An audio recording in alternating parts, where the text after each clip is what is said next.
What? More talent and one redneck. A lot of stars have gotten a whole lot. Really? That's stupid. Excuse me?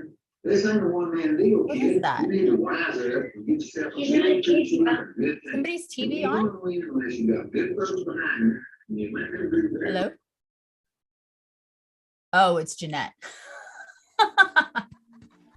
She has a mother. It's Kalani. Sorry. Oh, it's Kaylani. Oh, okay. I just was like, what? I was just trying to figure out what that is. Okay, I'm going to go back to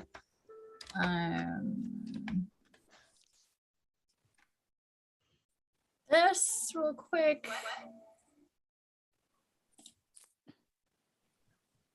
It's getting started on YouTube here. So give me to, there we go. Yay.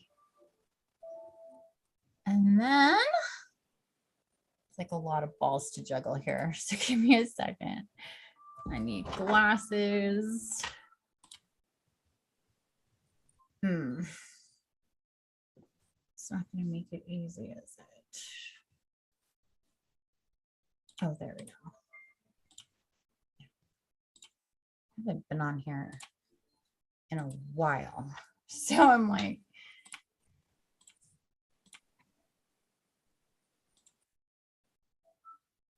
okay. What I'm going to do is also drop the link here in the chat in YouTube. I'm going to pin it. And there we go. And I will check in on the YouTube chat.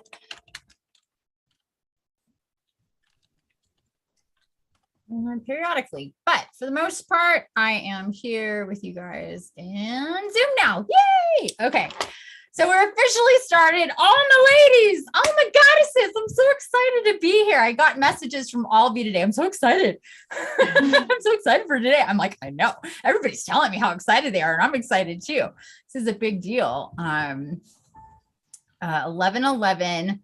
2022, we have 10 ones in this date. If we break it all down, and it's super supercharged energetically. I know I talked a bit about this in the live the other day, but the Pillars of Creation Stargate is what this is. This is the kickoff day for 11 days of this Stargate, and it's at the tail end of this really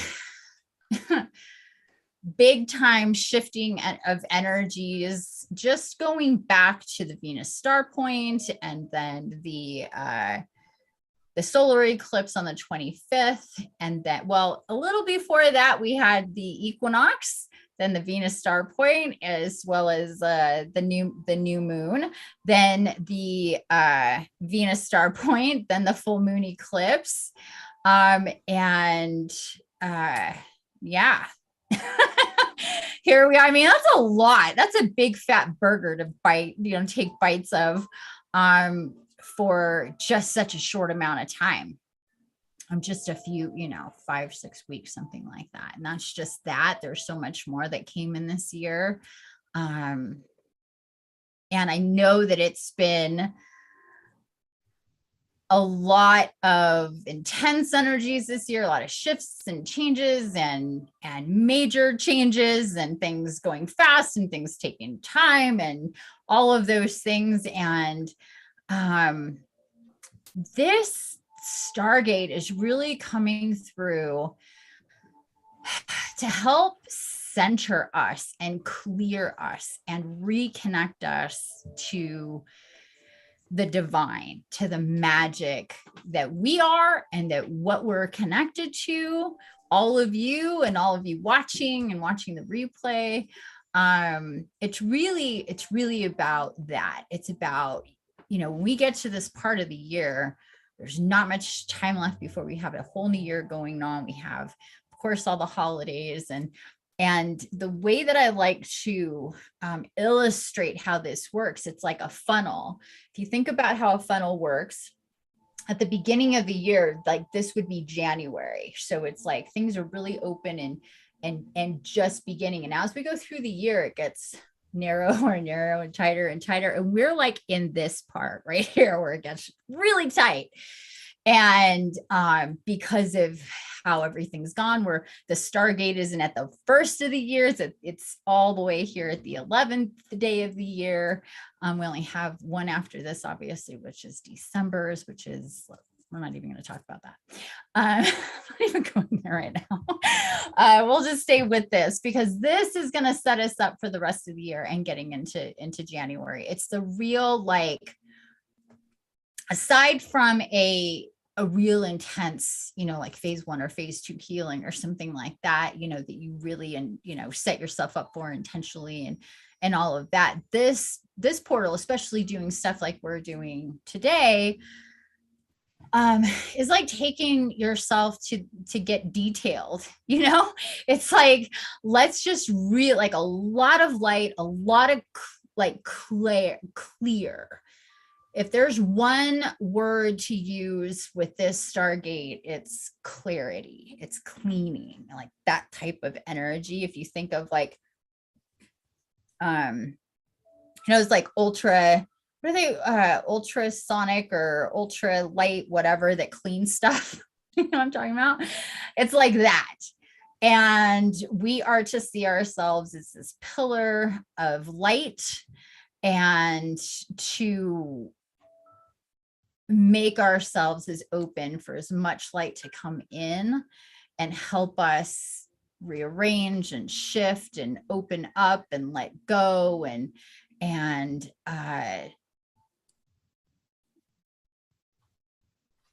be aware of ourselves in an observational kind of way where we can really just witness and without judgment and see where we have to, kind of tighten things up or let things go one way or another. And there's always some adjustment to be made.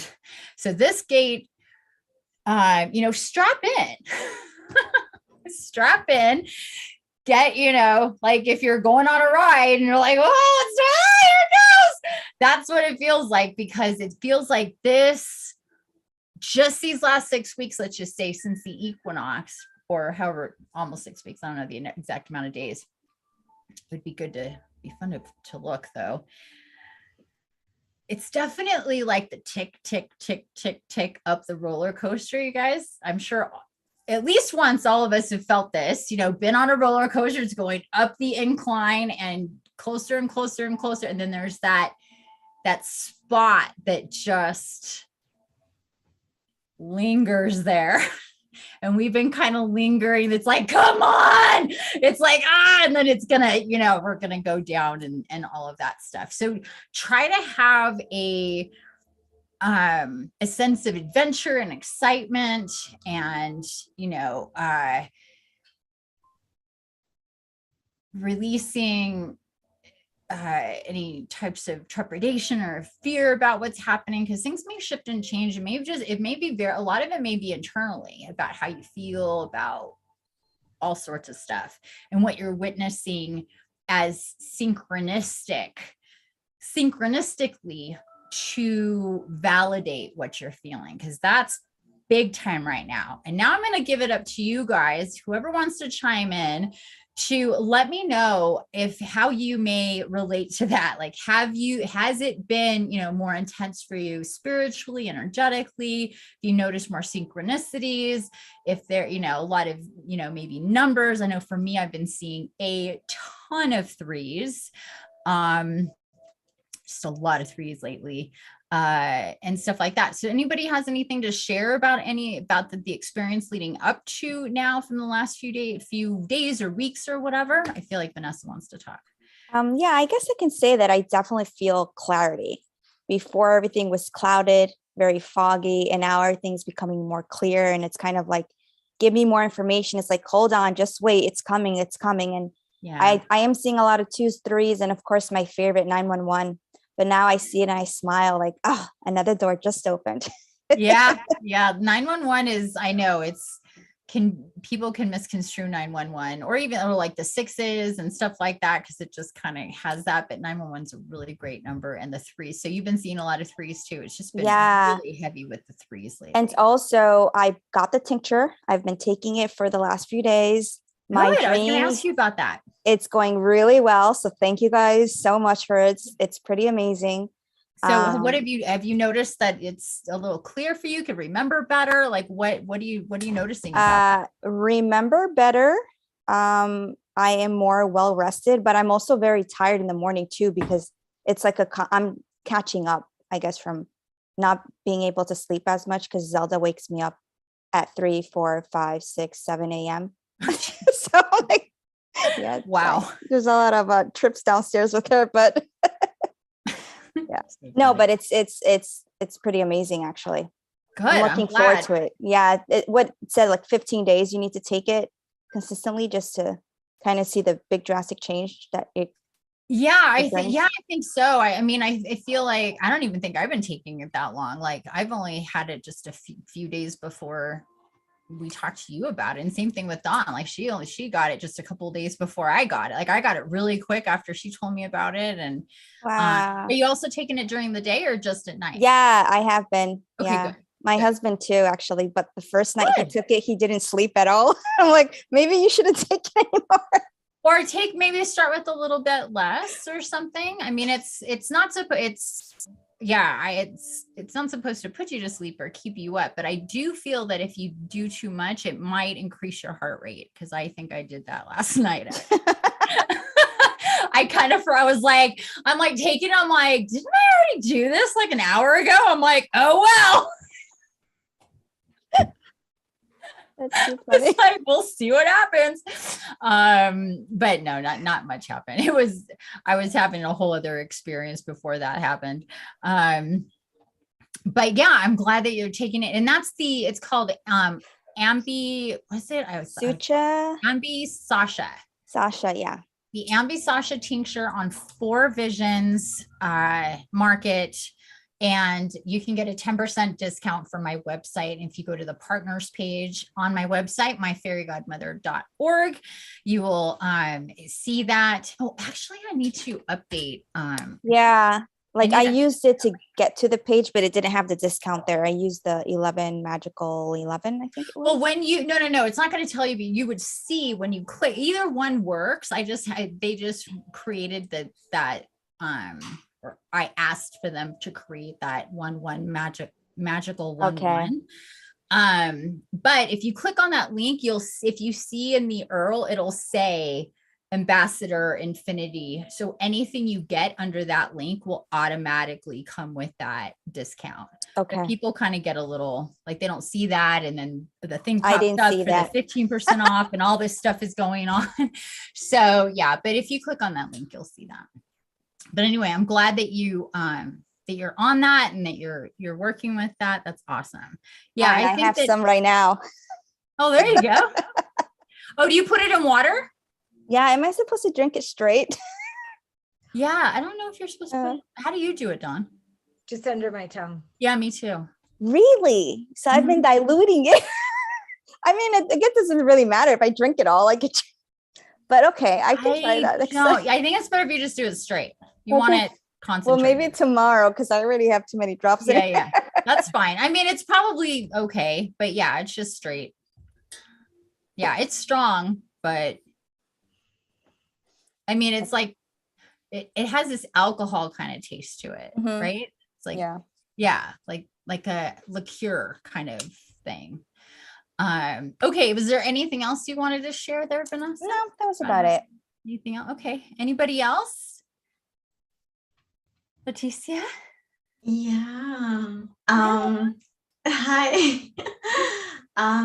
Yeah, I can really relate to what you said before, having this roller coaster feeling. So it was definitely intense, but I can also feel a sense of more clarity now, especially also after having done the spirit walk from the full moon. That also helped me really with grounding.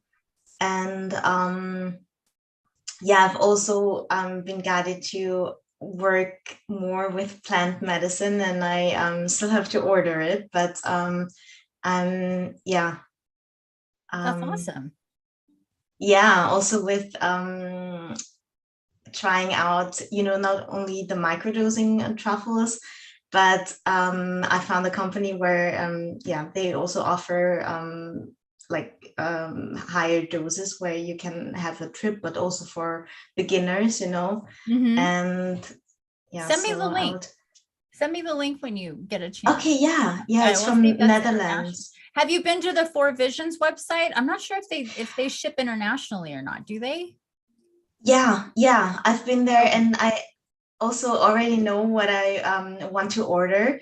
And now I also know why I didn't order before, because I also want that amber sachet, Yeah. and I didn't have it on my list before. But yeah, so I'll add that to it.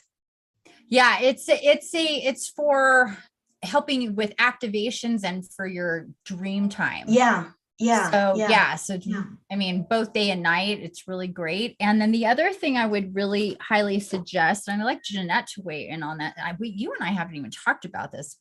We talk about so much, but it's called ambil paste. And so Dawn and Jeanette and I have this, and it is the primary plant medicine in this is tobacco. So this is a great, here, let me turn on the light right here. There we go. It's just this really, really dark, sticky, pasty stuff. And the way that you do this, you get up to a lentil size amount, which is kind of a lot in my opinion. That's a lot, but it's really strong. You put it like on your gums, under your teeth, like right under there, and it just takes about 5 minutes for it to dissolve, and you taste it and just like gently goes in. It's really grounding.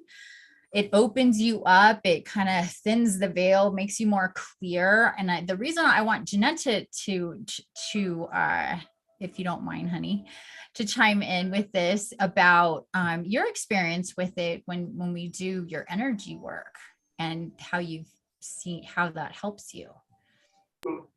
Well, it's actually a lot of times I kind of fall asleep.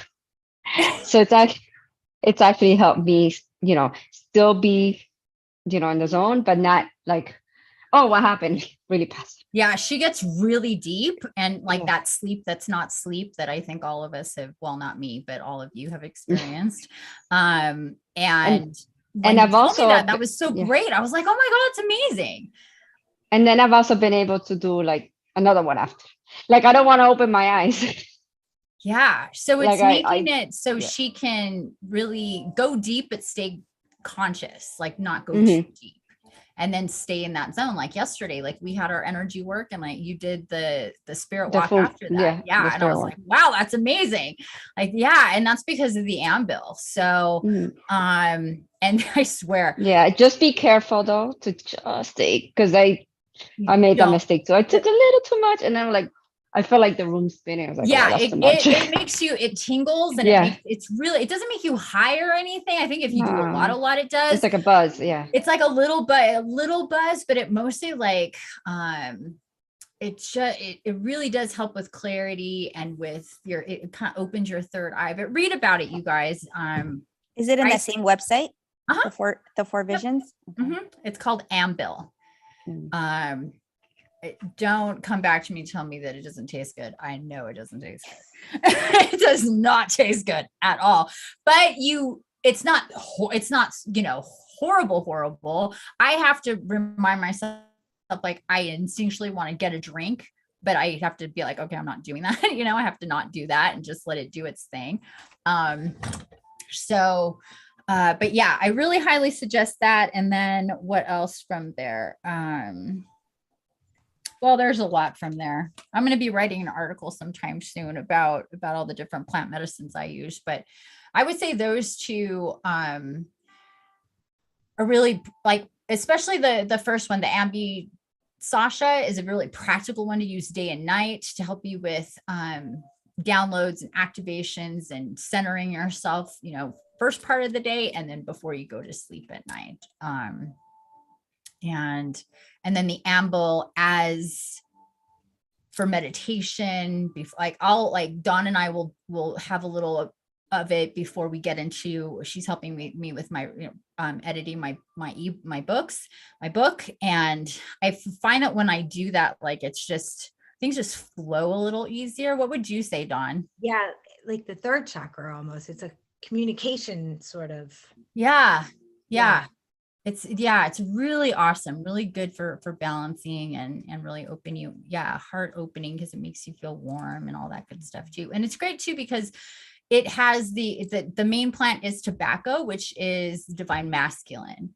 So for us feminines, it's really great to have that masculine plant medicine as a balance to all the normal stuff that we gravitate to as like the feminine stuff, like, and that's why it looks like that, because it's that tobacco. Okay. So let's see, I feel like, we go off on anything? Leticia, we were talking about the plant medicine that you were going to get. So yeah, check that out. Was there anything else you wanted to share about how things are going? And I loved what you wrote to me the other day about, how you, your experience with the spirit walk. That one really was really beautiful, really magical. I absolutely loved it. But was there anything else you wanted to share, honey? Yeah, I mean, recently, I don't remember if it was in that spirit walk, but in the cord cutting I did yesterday and today also a meditation. It was the first time that I saw spirit animals. It was one spirit animal, like a wolf, but in a more I wasn't scared, but it was a like showing its teeth and more aggressive way. And I know it's supposed to. They do that when they smile something. too, though. It's like a smiling gesture. They'll like do that, like they'll do that. They'll full on like do it like this, but it's more like it could be. That can also be very like smiling. It can look aggressive, but it was. Do you think maybe that was it?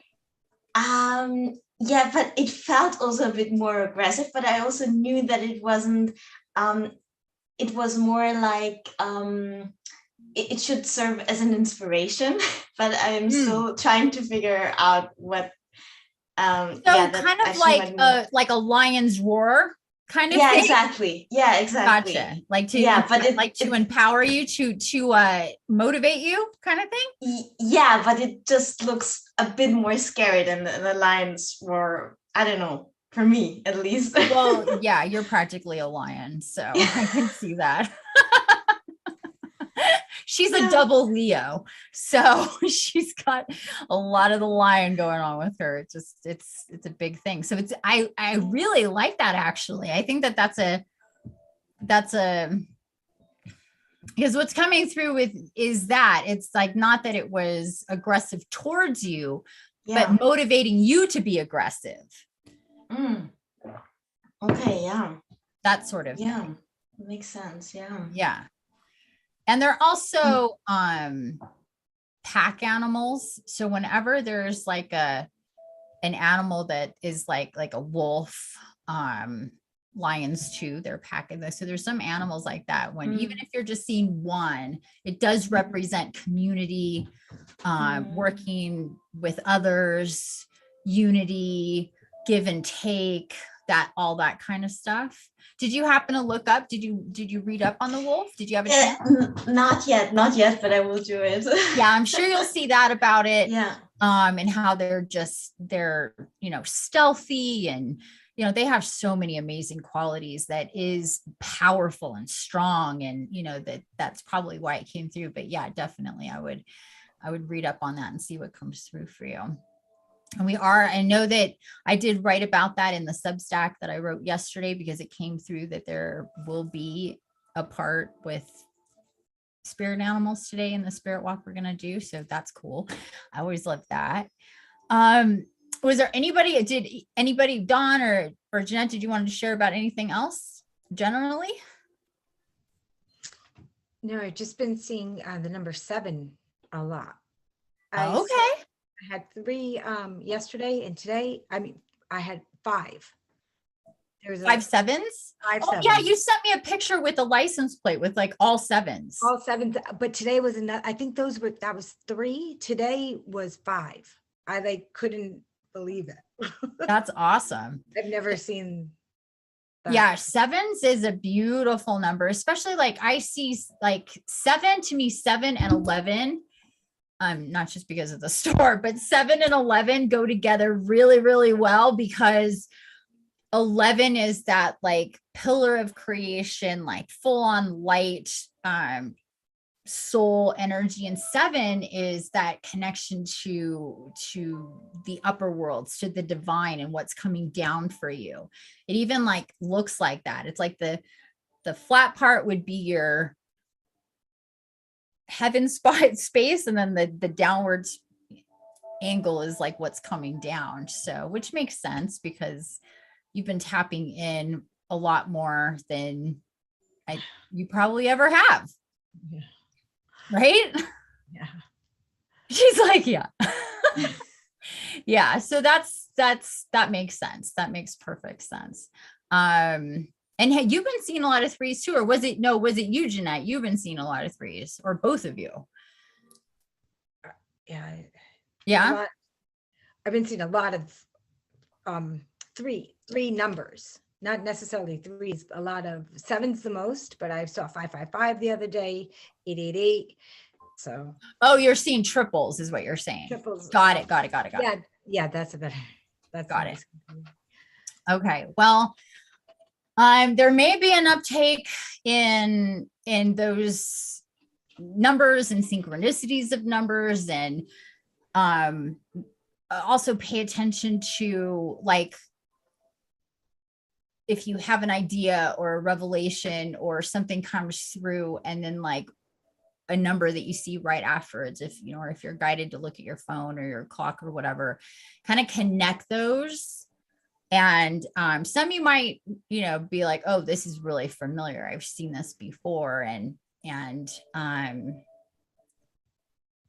you don't have to investigate or look it up. You just know this is an affirmation, I'm on the right track, you know, because of your experience with the number.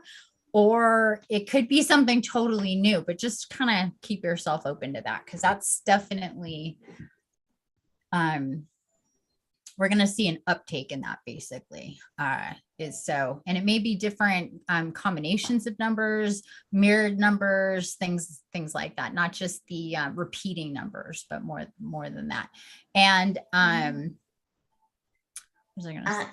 I just wanted to say that happened to me recently because I also saw more often the number 1331, so this mirrored number. Yeah. And actually also when I got as I wrote you more ideas about my book project, and I contemplated on that, then I also saw that number, and that was also, I looked it up, and it felt like a confirmation. And yeah. That's a really powerful number. I mean, we talked about it back, I think it was in the Lionsgate. I think all of us have seen that several times since then. And whenever I see it, I get this real warm, heart opening, divine feminine love, Mother Gaia, Venus, like kind of like how you were saying, like it feels like it's just like a message of you're doing great, you're on track, you got it, like everything is perfect and all that stuff. It's a really powerful reminder. And it being a mirrored number is its own, because it's not just the 13 or the 31, it's seeing those together is like the big one. So if anybody sees those numbers, definitely look them up. But it's a very powerful. 13 is the divine feminine. And so when you have the reverse of that, it just multiplies it. Just imagine just taking an accordion and just stretching that out, and all of that power just magnifies, kind of thing is what that does. Not just for that number, but for any number that you see like that. And what that message means. It just kind of takes it to the nth degree. And also can be a real indication that you are stepping into or solidifying more one of those timelines that is really directly related to your destiny, to your soul purpose, things like that, because it's well, they're just designed, yeah, those mirror numbers like that are designed to kind of really illustrate the potency of the moment, of the time and space that you're in, that sort of thing. So it's whatever that number is, and then multiply that.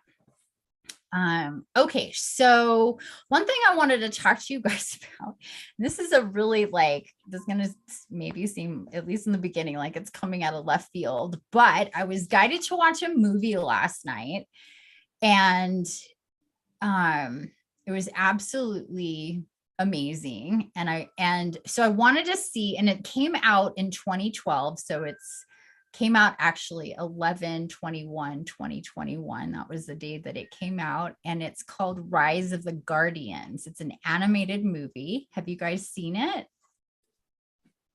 I don't think so. No? Dawn, no? I thought maybe you might have with your girls. You might have seen it. It's not ringing a bell, no. It's with Jack Frost and Santa Claus and the Easter Bunny. Oh, yes. I haven't seen it in its entirety, but they've had it on. Yeah, look it up if you want, you guys. It is absolutely adorable. And your assignment, everybody that wants to, and we will be having a bookend to this 11/11 on the 22nd. We're going to be doing the close to this portal, or this Stargate. I use those words interchangeably. And instead of it being on the 23rd, where it's officially the new moon, I've been guided to move it to the 22nd, because it's like they're on top of each other, like the end of this gate and the new moon happening at the same time. But anyway, your assignment, you guys, is, if you can, watch this movie as soon as you can, but definitely if you can before the 22nd. I don't want to talk about it too much, but it's basically about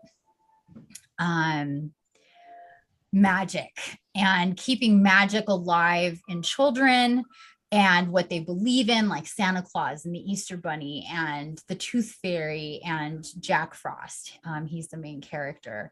And Sandy is the Sandman, bringing us beautiful, cute dreams. It is absolutely adorable. There's big, heavy hitters as far as the characters go. Chris Pine, Alec Baldwin, Hugh Jackman, and a couple other people do the voices. It's really adorable. You could watch it with your son, Jeanette. He would love it. It's so cute. It's really cute. It does make you cry, like every freaking animated movie, but we're all going to cry no matter what. It doesn't make you, it's not like the kind of thing that makes you just like, oh my God, my heart. Like, it's not one of those. So don't worry. It's just, it's a really sweet, it's very, very uplifting, beautiful, sweet movie. And what I was left with it was, there's a lot of Archangel Michael energy attached there. So pay attention to the blue. And because he came in strong in this movie. And like I was watching, he just kept poking me the whole time. I'm like, I see it, it was one of those things. And to really think of yourself and ask yourself about being a guardian, and how you feel about being a guardian, and keeping the magic alive in the world, through yourself and through definitely the children that you have in your lives, or you come across, you're gonna have, if you make them yourselves, or you already have. and just the magic that is there. We know it's there. We're connected to all of that. We have a front row seat to all the magic. We're like these adult children, and they get to, you know, dabble with all that. Last year I tapped in with Santa Claus, and I did a whole live about Santa, and so it was really fun to see him in this movie and the way they showed him. That was super cute.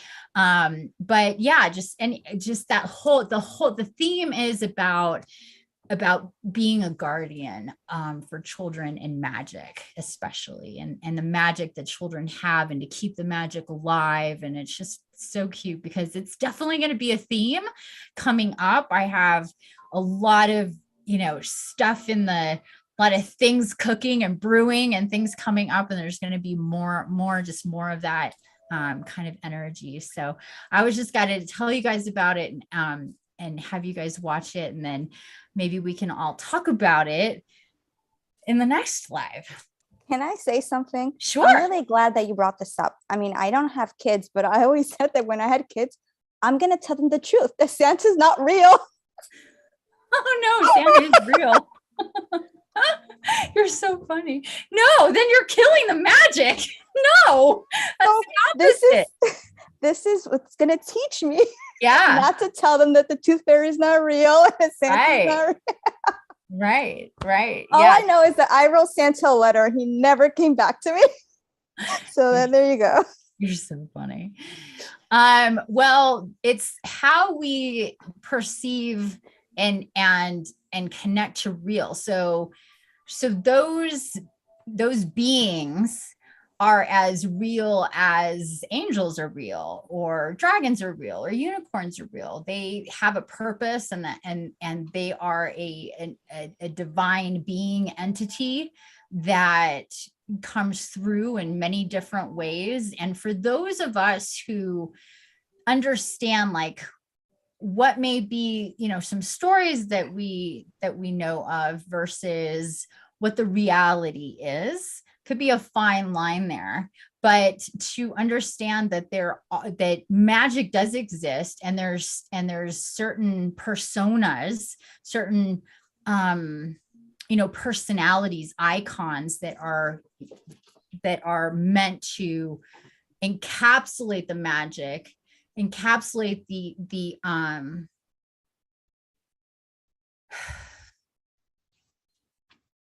awareness and the wonderment that children have, especially little kids, and what they can perceive and tap into is different than what adults can. And when we're kids, it's like we do, like maybe we do and we don't, because there's like the reality is shifting all the time on us. But the truth of the matter is that there are these magical beings, and when we believe in them, because belief is the magic ingredient with all this stuff, right? But I mean, if we believe that there's angels and archangels and dragons and unicorn and ascended masters and all the other, you know, we believe in them, then they can come through to us. If we don't believe in them, if we say they don't exist, then we've put up a wall, and we've made these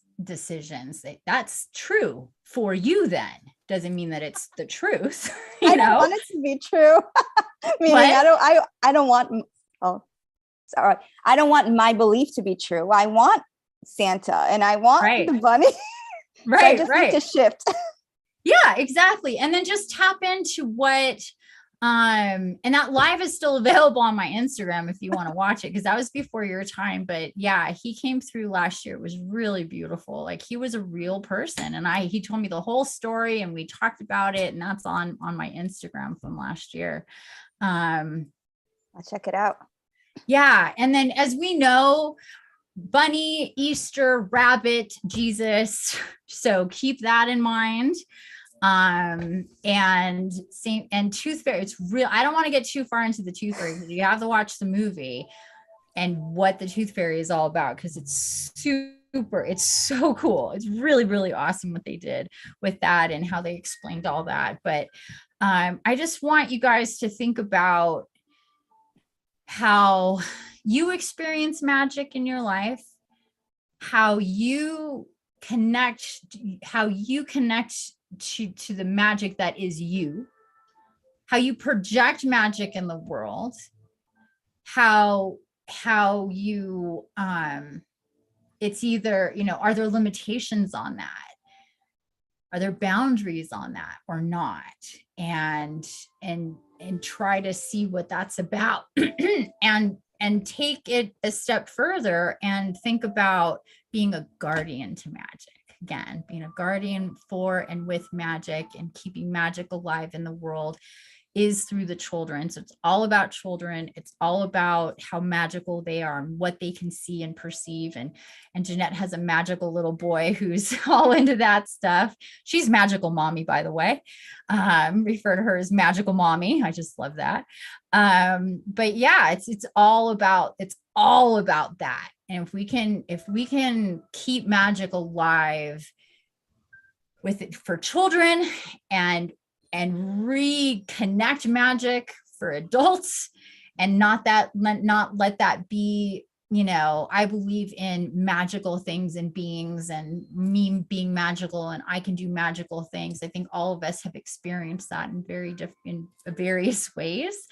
Especially when you get into yourself and spirituality and your evolution, you start to see all that is in play and what you can really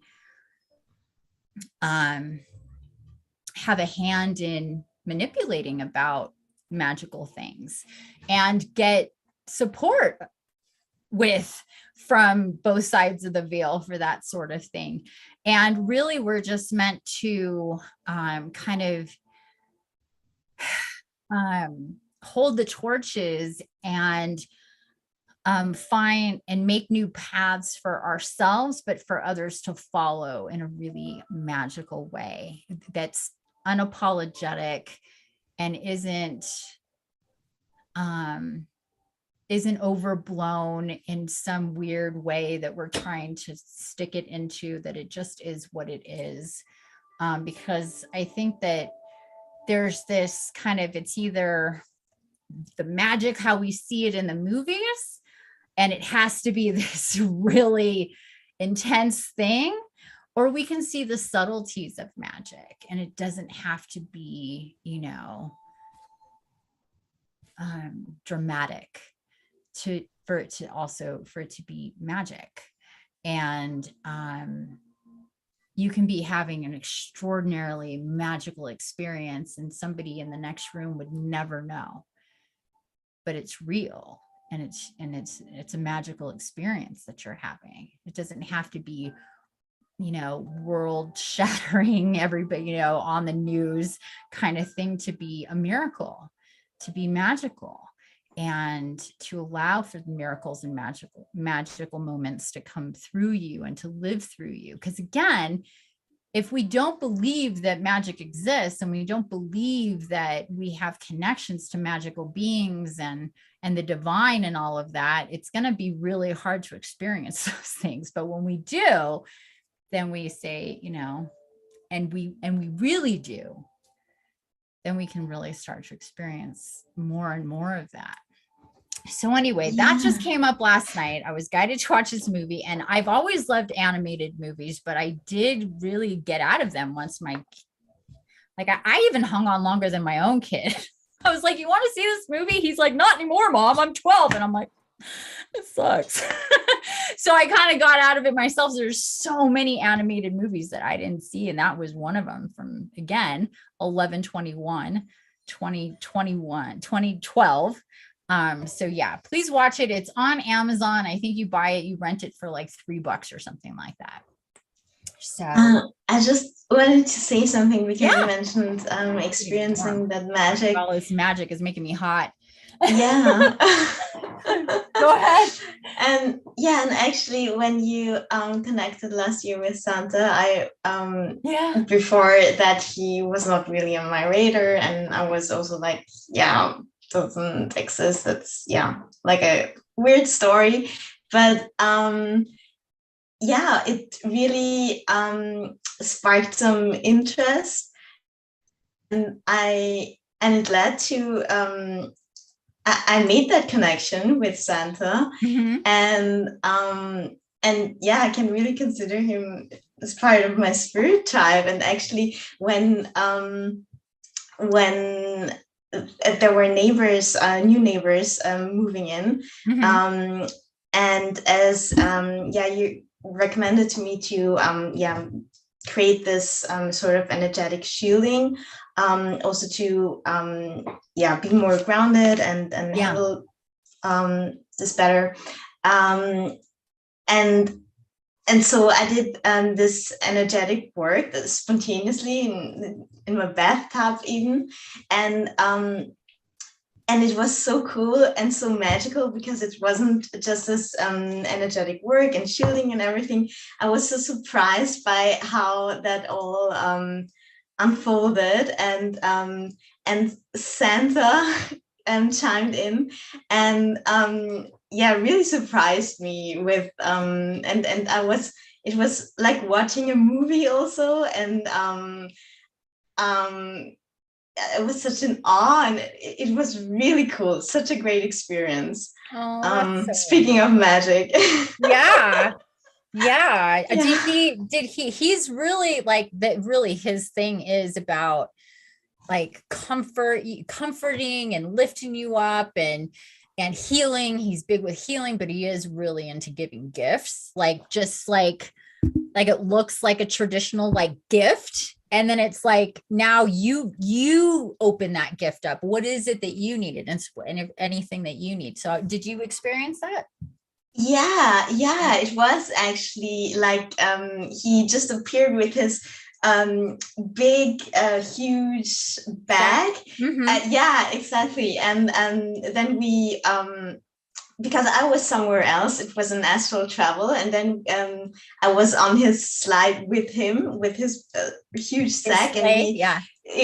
yeah, and we moved or yeah, to my apartment, and then we were just or I was just taking out this sort of bricks out of his sleigh, Mm-hmm. but they were really shiny and bright and beautiful, and they served as this energetic shielding, and it was so cool, and everybody else chimed in also to help me to build that. It was so cool. I love it. It was like a movie, really. See what I'm talking about? I need to talk to Exactly. Santa. I need a bag of gifts. Yeah, well, you tap in with Santa, and you know he's all. This is the thing. It's like they're just like there. It's like if you like, that's like the thing with the movie. Like they're really there, and they will. You know, if you believe in them, then they can. You know, That's come in. awesome. And, yeah, Thank it's you for sharing that. I'm gonna call him. yeah. He's pretty. Yeah, he was such a humanitarian, all about kids and helping children and doing everything he could to make children healthy and provide anything that they needed. And all he did, and it wasn't just one time a year, and that's the other thing too, is that it's not just at Christmas time where you can tap into Santa. And that was like kind of the thing about, you know, the Easter bunny and him especially, where those are very specific times of the year. What came through is to really, you know, pump this up, is to make it so you have them and have that understanding and tapped into that kind of energy all the time. And you can call on them all the time, not just at any particular time. But yeah, he basically, his life was going from village to village and providing and making things and giving things away, and he just did that. That's what he did. And he wasn't paired up with a Mrs. Claus until he was in his late 50s. And all, like I got the whole lowdown. So anyway, I'm not going to go into that too much because there is a live. You just have to look for it on my Instagram at infinity_963 for my lives about maybe a little bit more than a year ago. I think I did that in December of 21. So, but thank you so much for sharing that, Leticia. That was beautiful. That was really, really cool. She has really awesome experiences with her connections. I love it. I absolutely love it. Okay, so what's next? Okay, so I want to get into the oracle. So I know we've been talking here for a while. So let's just shift gears here real quick. And I did. Okay.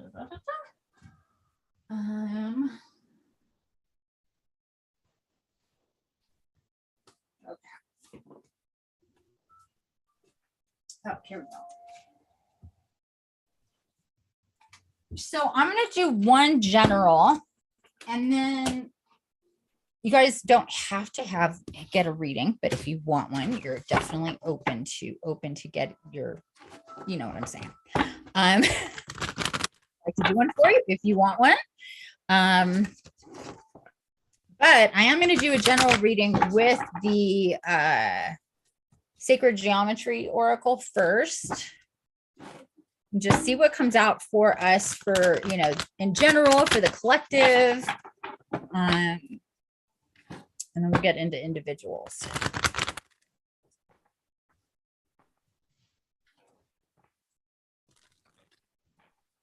Whoa.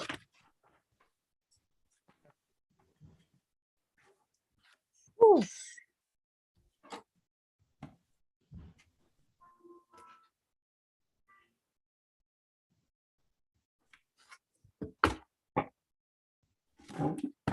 Oh, I'm just going to shuffle them again.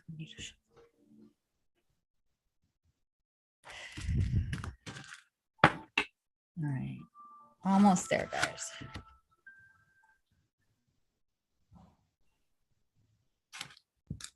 I just want to thank you all beautiful souls for being here with me, whether you're, especially you guys live with me.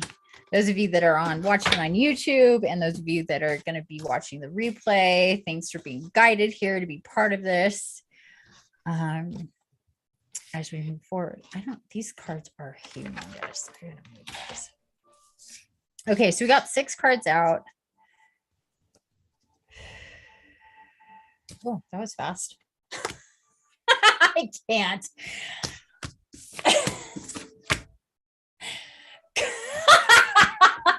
I can't right now. This is the card number 33. Believe, have faith. Oh, wow. I mean, I can't. So we talked about the 33s and all the threes, and you have to believe. And here, as usual, the oracle is coming in to back me up. I love it. Oh my God, I can't. Okay, I just need to find the book. Thought it was all organized here. Wait a second. Where is it? I was. Oh, here we go. It's too funny. Oh my God. Okay. Can't make this shit up yet again. Okay. Believe. Yes. Believe. Have faith. To believe is to receive. Exactly. The heart is said to generate the largest electromagnetic field of the whole body. Just as the brain is an intelligence unto itself, so is the heart. It can play a role in our mental, emotional, and physical states. The heart is a powerhouse unto itself. The more we believe in what we know to be right, the stronger this external force becomes, and the easier it is to stay on our path. Have you lost your faith or strayed from your path? Sacred geometry. The octahedron is one of the 5 platonic solids. Its element is air, and it pertains to the heart. The icosahedron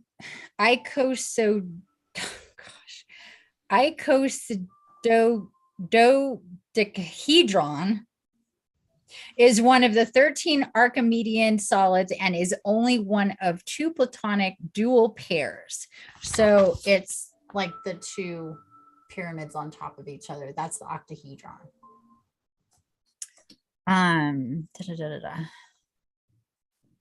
Pairs.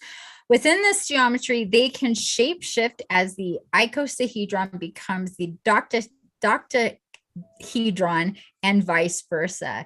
This shape ultimately helps create and define our perceptions and our life force. Practical application. Belief is about having confidence in yourself and knowing your truths. Having faith in the existence of something out there will work for you and help guide you. Feel with your heart and trust your gut. You have a knowing of what is right. Take time to center yourself. Go within your heart and into your belief system. Ask yourself, does this feel right? Am I on track? What is it I need to change? What is it I need to change to make it right?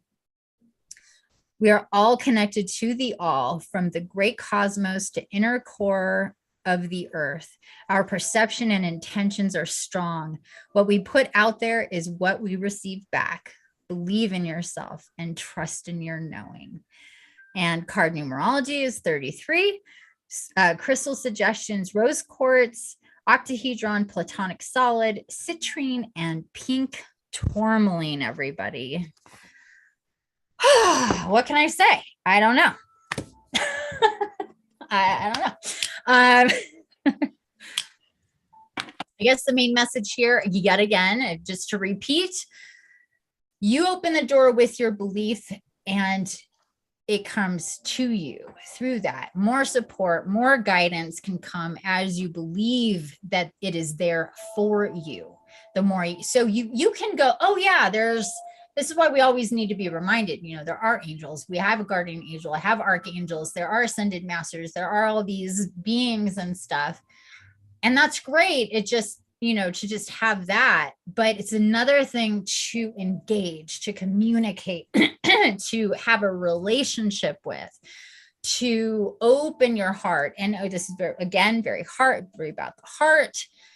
So your heart center and what you open yourself up to, and without judgment and preconceived notions or stories of what anybody told you is or isn't, is irrelevant. It's for you to feel, for you to walk towards the doors and to open them and allow what to come through for you, to come through unimpeded, and to be totally open to that. So I would say, just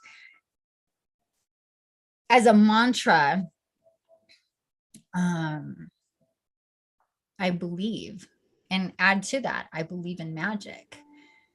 And when you do, and you really do, you're reinforcing that within every cell of your body, to be open and to receive and to perceive what people would say is coincidence, or my eyes played tricks on me, or this has nothing to do with that, yada, yada, yada. Your body and every cell of your body is going to be tapped into a divine understanding of what is really going on. And that's where the faith comes from. I talk about faith a lot, and that's where it comes from. It's because you're experiencing what is truly real and what you can believe in, because your experiences are reinforcing that with everyone. So it's a give and a take. You open the door and you get what comes through. And then because of that, you go, oh, I want to get closer to the door and see what comes through. And it just keeps going. So again, the mantra, I believe, and I believe in magic. And again, I believe in my magical self. Any way you want to expand and mushroom that out, write it out, paint it, draw it, think about it, think about the different magical beings you're already connected to, you already have a relationship with: Merlin, Archangel Michael, me, the unicorns, the dragons, and anything, and the fae, and anybody that comes through, because this portal is definitely going to be, heavy with traffic on that. And you can't have too much of it as far as I'm concerned, So does anybody have anything to add to this? Any comments or questions or anything about card number 33, believe? I believe in Santa. That was easy. Yay. I love it. You should believe in Santa. That would be a good one. That would be good for you. Really good. Oh, don't worry. I will. I'm going to have a lot of fun with this because I love gifts. In case you didn't know. I know you do. I know you do. You're so funny. Anybody else about this? No? Okay. All right. So who would like a reading? Anybody? I would love one. Leticia. Yes, of course. Okay. So give me a second here.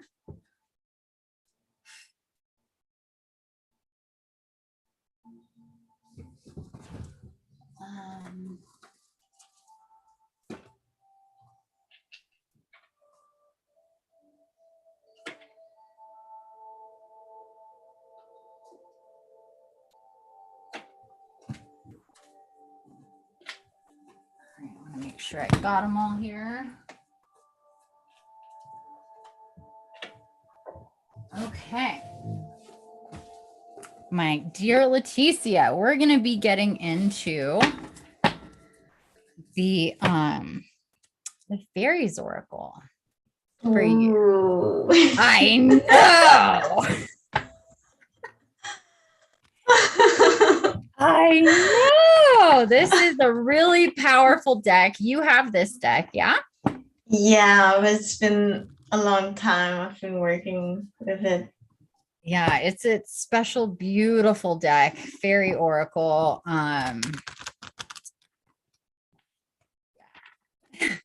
And I was actually told earlier to pick this deck for you if you were to ask her. Yeah, so I knew exactly where I was looking for because it came through earlier when I was in the bathtub. I was like, oh, interesting. Okay. So here we are. It really makes sense because I also felt that now, especially now that I've made some changes in my life and made more space, that now is really the time to connect more with them because I have the space now. Good. Perfect. Well, this is a great kickoff. Get back, get reconnected. Let them help you on your journey and all of that. Do you have a specific question? Or you just want to see what comes up? No, I just want to see what comes up. I need some business on my lips. Okay.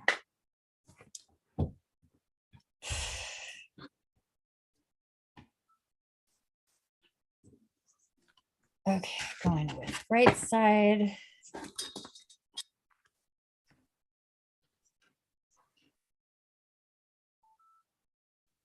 And then left side.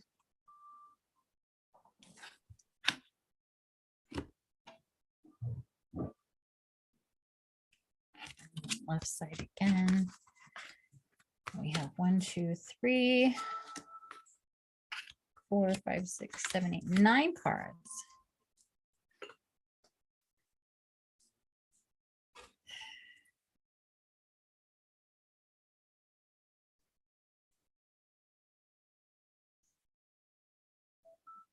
Okay, we're going to go with the 9th card. We have Elb the Retriever. Elb the Retriever. Let me show you here in a second. Card number 41. Let me turn this on. See. No, that's not helping. You guys can see that? He's so cute. He's so cute. He's adorable. He's really, really cute.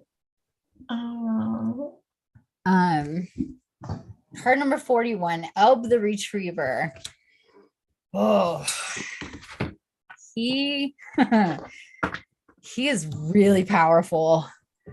He years ago, back in 2017, he was one of the first fae that I worked with once I got this oracle, and really in a deep way. And he connected me with past lives and let me see full-on visions of past lives.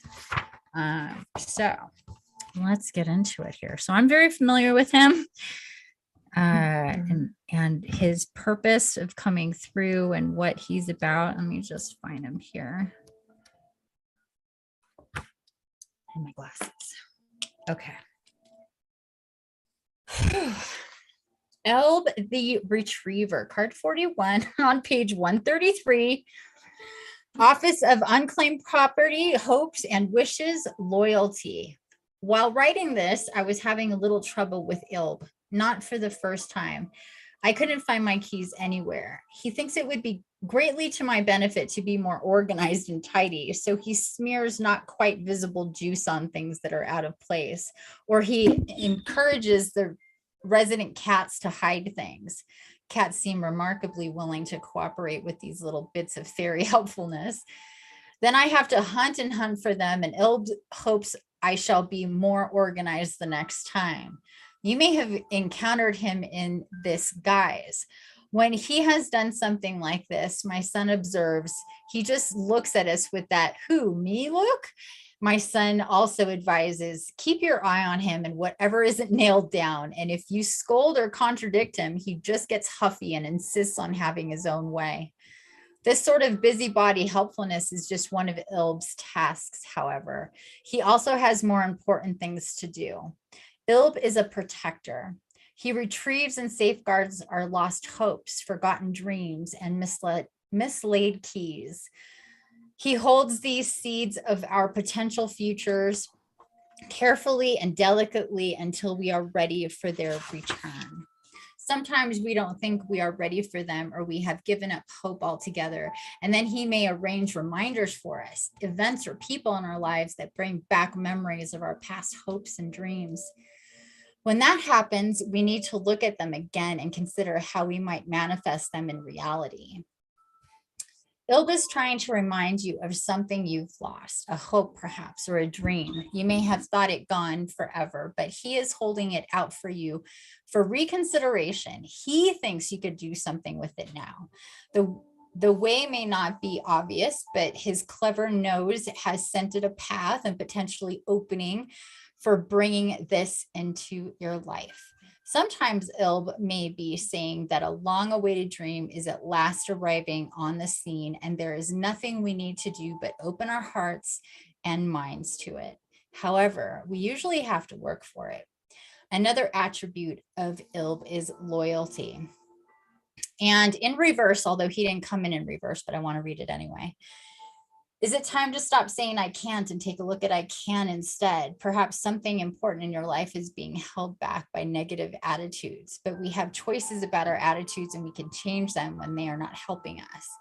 Alternatively, Ilb may be saying that this is not yet the time for the germination of this seed. It may be that other things need to be dealt with first.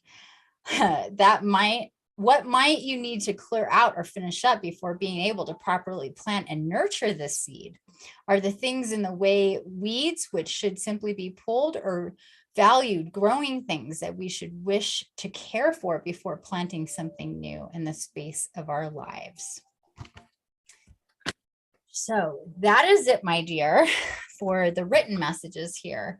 So he's really good at helping bring in what is forgotten, like hopes and dreams that you have forgotten, but he can take it all the way back, like I said, and help you with like past life stuff too. And not just knowing about them, but tapping into them so you can really channel what those particular past lives could be giving you to support you now, what that knowledge could be. But so that's one thing, because it's multi-layered here with him.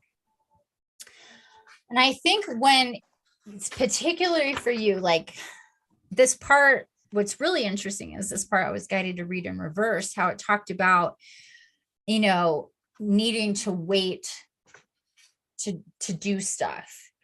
And what came through when I was reading that is that whole, like, that's all of, like, not all of 22 for you, but that's a lot of 22 for you.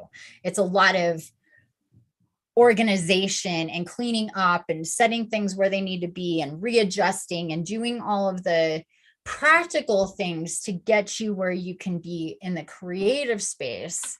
And you know, so because all of that stuff is settled and you're in a space in different ways to be able to now pull in like the spaces there. So now it's like, what do you hope for? What do you wish for? What do you dream for? How is that connected to your soul and your life's purpose and what you're supposed to create and put out there and all those things. And I think mostly here is what's coming through here is let yourself dream. Let yourself dream through this. And what your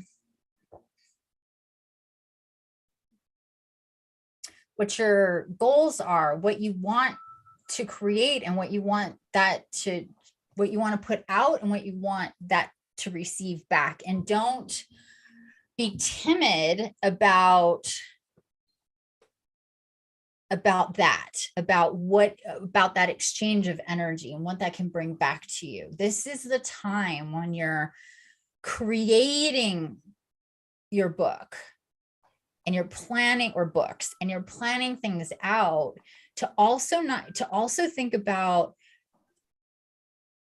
your life essence and the magic, going back to magic, that magical essence that you're putting into that, and what that's going to put out in the world, and the magnetism of what you need and want and deserve to have bring back to you, to give you what you need to go to the next step and the next step and the next step. And don't be shy and don't put boundaries on it. Does that make sense? Yeah. Do you have any comments or questions about this?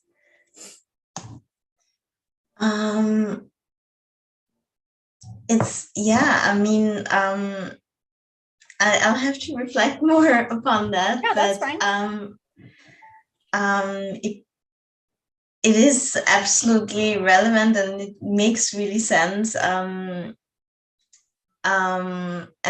also what you mentioned before about past lives, that was also on my mind lately, that I want to tap into that wisdom, and also that topic around ancestors, to put that also into that creation of that book. So there you go. Well, yeah, he's like the retriever, so he will help retrieve not only hopes and dreams, but memories too. And he is like this, bridge to what we already know, but we usually don't get to be conscious of. And so that's one thing. It's like three things here that are really coming out. So that's a component of it.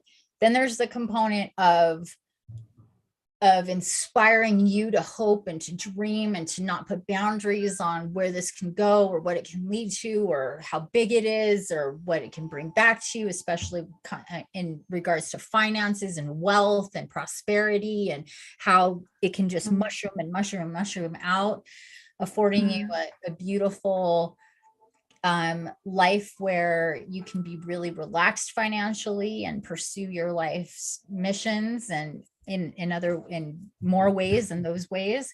And also he's coming through here to help you with like they talked about here, she talked about being organized, and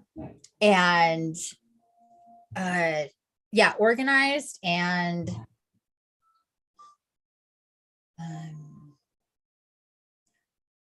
more regimented. Not too much that it's uncomfortable, but that it feels good because of the work that needs to be done, is coming into a space, especially now, where energetically we're going to be supported in output and creation and production and bringing down into this dimension what's all coming through. This is like part of that, and this portal is about that clarity, just like the singularity clarity kind of energy too. So he's coming through with multiple gifts for you.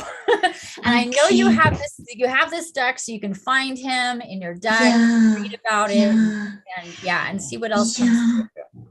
Can you But show the yeah, card again? Huh? I'm sorry. Can you show the card again? I Sure. want to see his name. Sorry. Oh, it's hard to read it. It's ILBE.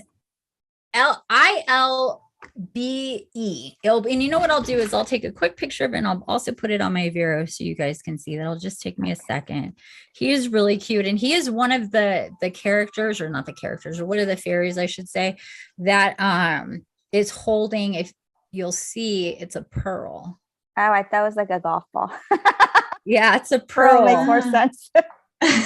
And those are always, like, to me, it's like, and it's never talked about, but it always comes through to me like this. There's the group with the pearls, and there's just, it's hard to explain right now, but there's something about them, and he's one of them.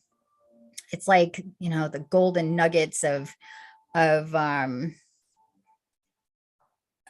these fairies that are like, it's like almost like pillars for us, like these cornerstones that really, really help us, and the ones that have this. So if you go through your deck and you find those, you'll see what I'm talking about. I know the fairy godmother has one. A few of them do. I can't think about it right now. Oops.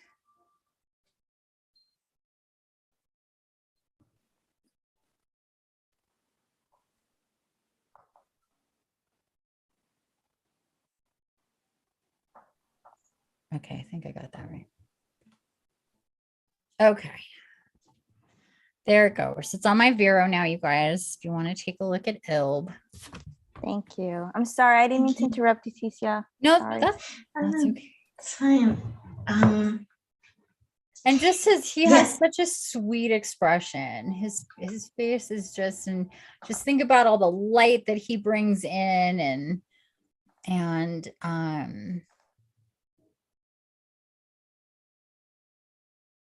oh yeah.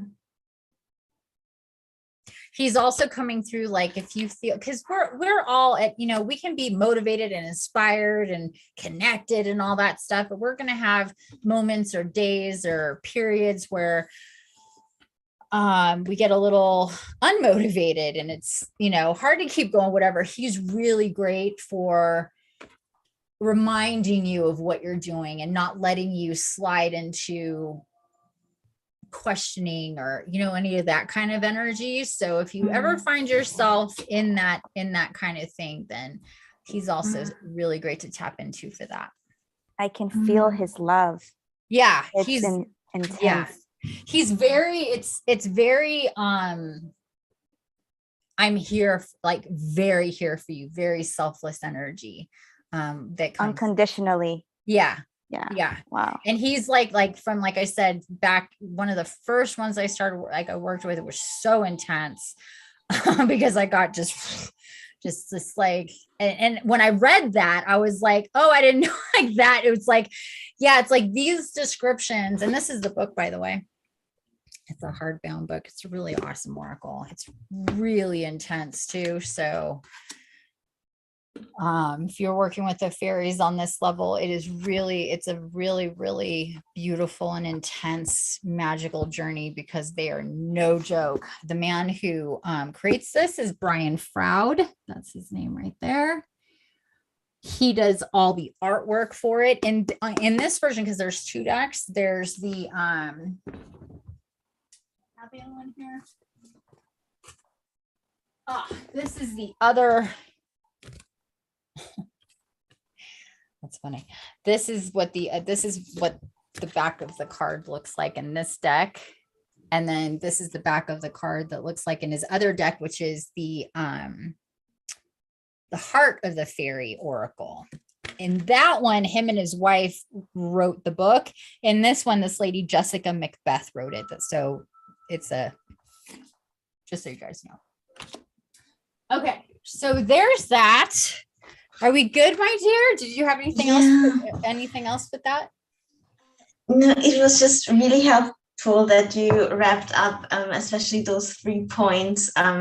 Sure. Because, yeah, especially the last point with being organized, because I wrote it already before. It feels like with certain areas of my research that I'm tapping into totally new worlds, and it feels overwhelming sometimes. Yeah. And this gift of getting more clarity and regiment, like you said, that feels really awesome and like I need it. Good. And and also being inspired to dream and to not worry about, because those are also some thoughts that I have. Will it be enough? Because I'm also in this in-between period, to also with my job, with my other job, to get past this, and this transition period. And also there's this thoughts in my head all the time, like, will it be will I make it on time, how I calculated it, because I really need to get out of there. And so it really helps to feel more supported and don't worry too much. Yeah, exactly. And I think that is really important. Just think about if you were to put that energy of worry, anxiety, doubt on a scale, how much energy is that? How much of your mental space is that? How, you know what I mean? And how does that connect to your energetic body, your mental, your physical, your emotional body, and all of that stuff? And just decide that to believe and have faith that you are on the right track and you are fully supported in what you're doing. And the less you can spend on those thought forms and that energy to be a part of your life force and who you are on every level, the better for you. The more grounded you'll be, the more stable you'll be, the more balanced you'll be, the more creative you'll be, it'll flow through you, because any of those doubtful energies are like speed bumps that everything else has to get past again and again and again. And the road just gets narrow and narrow. You want to open up and have a smooth lane to ride on. Essentially, that's the point, one of the points of being spiritually connected and having guides and guardians like Ilb and all your other ones, is to help you have the smoothest route possible, and to doubt yourself less, and to not have fears about if it's going to be enough, is it going to be on time, will this work out, any of those questions that pop up for you. Acknowledge them, because they're real and you need to acknowledge them. I mean, it's part of the process, but the more you come back with, yes, it's exactly what I want. This is part of my dreams. This is my soul story. This is what I'm supposed to be doing. Everything's going to be fantastic. It's going to be, it's going to be what everything it's meant to be, as long as I give it everything I'm meant to give it. And you'll see, and you can definitely count on him. And he came through a little bit ago saying, for anybody else who also is doing any kind of work for themselves, or in any type of reorganization of your life, of anything that's going on, he's definitely available to everybody else as well. He wanted me to say that. He came through a little bit ago and said that, like, make sure that he's coming through specifically for you, Leticia, but it's like any of you that want to tap in with him and that energy. His picture, he has his eye winking, and as I was looking at him, he's like, I want to work with you. So I said, I will. Good. Perfect. Yeah, he's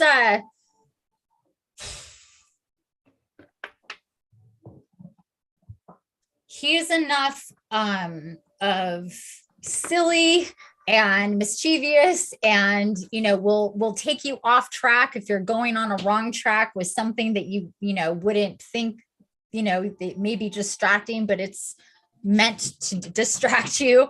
It's meant, you know, like he's kind of like that. He's a really interesting and beautiful fairy. I love him. Love it whenever he shows up, because he's just, it's also like, and he goes really well with this believe card and this theme for tonight too. It's like, remember your hopes and your dreams and your wishes, and I'll help you remember what they are if you've forgotten them, and I'll help you make them as big and glittery and colorful and magical as they can be. And really, like, if you think to 10, he'll take you to 100. And that's what we all need. We all need more of that, because we tend to set these human limits on what we can have or dream or wish for. And that's just us. That's nothing else, or that's somebody else's story that they're imposing. Like, you can't do that. Will that work out? Anybody else putting that in, he will help kind of push it away. So he's also good, like you said, protection. He's a good to protect you from the world and others that would want to, because, you know, most people aren't good at wishing and dreaming and having hopes. You know what I mean? Like, they've just resigned to not. So when they see somebody who is, a lot of times they will be negative about that. And if there's any crack in your armor that you have for yourself, it'll blow it up. And I think we've all experienced that. You're like, oh, I'm so excited, this is fantastic. And then somebody comes and throws a wet blanket on you, and you're just like, you know, like, I was doing great until you know, did all this. And then you can't, and then that permeates if you let it, you know. So I think that's part of this too, is don't let anybody else's doubts drip in to what's the magic that is being created within you, because it's definitely happening. That's so good. Okay, Oh, my dear. Thank you so much. You're welcome. You're very welcome. Okay, anybody else would like a card? Jeanette, Dawn, Vanessa? Sure. Sorry. Yes? Okay. Yeah. Okay. Let me just. I mean, after that one, that was like magical. Like, who doesn't want a card, right? Oh yeah, I know. It really was.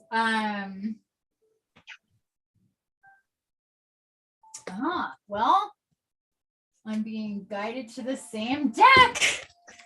Not putting it away yet. And they make me so warm. Oh my gosh. Whew. Yeah, I'm warm too. So warm. The Fae and the dragons are two that just like those two. So that's a different deck though, right? Than the one I have? Yes, you have the Wild Wisdom of the Fairies by Lucy Cavendish. Yes. And this is, the Fairies Oracle by Brian. Okay. Fletcher. Okay. Yeah, a very different deck.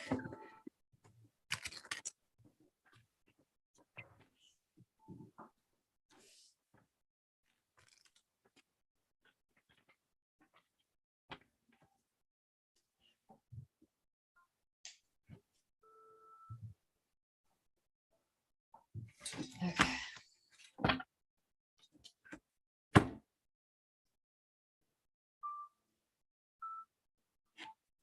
Okay, left side and right side.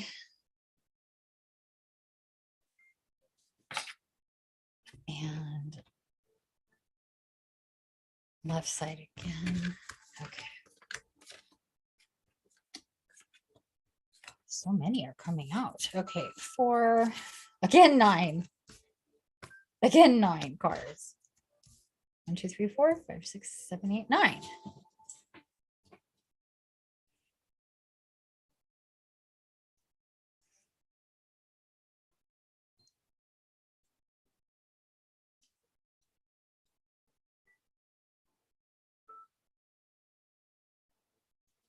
Okay, third card. Card number 25, Fairy Godmother.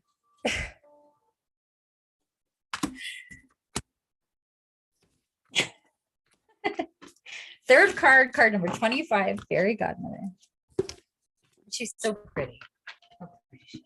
And again, see how she's holding that pearl right here? But let me take a picture and put it on my bureau real quick, so you guys can take a look while we're working on it.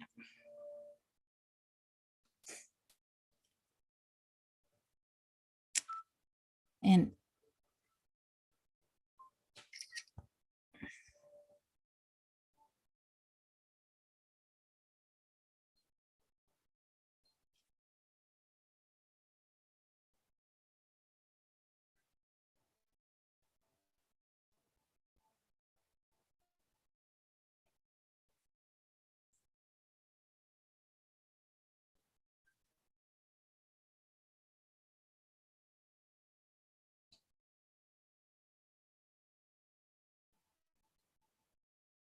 okay.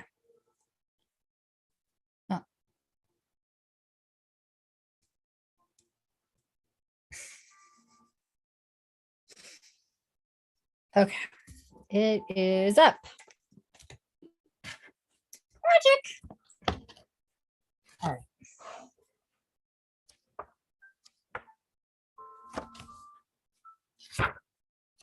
Okay. Fairy godmother, gifts, talents, grace, helpful lessons, page 100. Okay. There's just kind of like little story that she goes into that isn't really relevant. Well, maybe it is. Okay, fine. One morning recently, I was having breakfast at the local cafe, and my favorite waitress, Peggy, stopped by my table and asked what I was working on. I showed her my scribbled in copy of Good Fairies, Bad Fairies, and explained that I was choosing the cards for an oracle deck.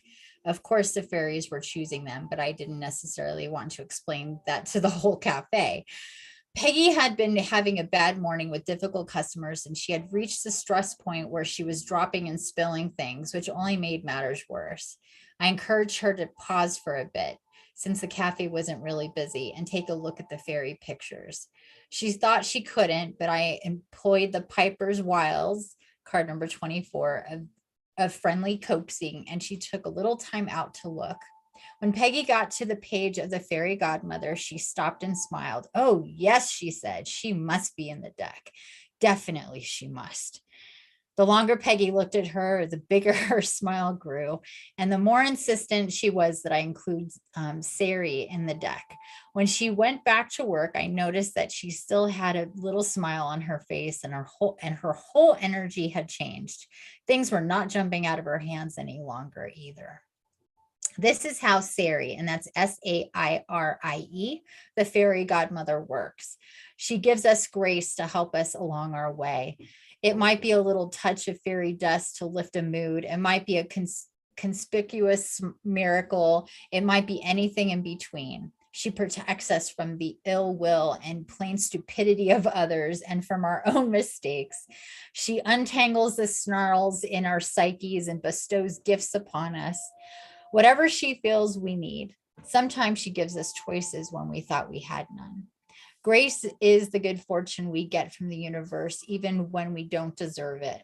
In fact, deserving or not deserving is not the issue. We are, and therefore we are loved.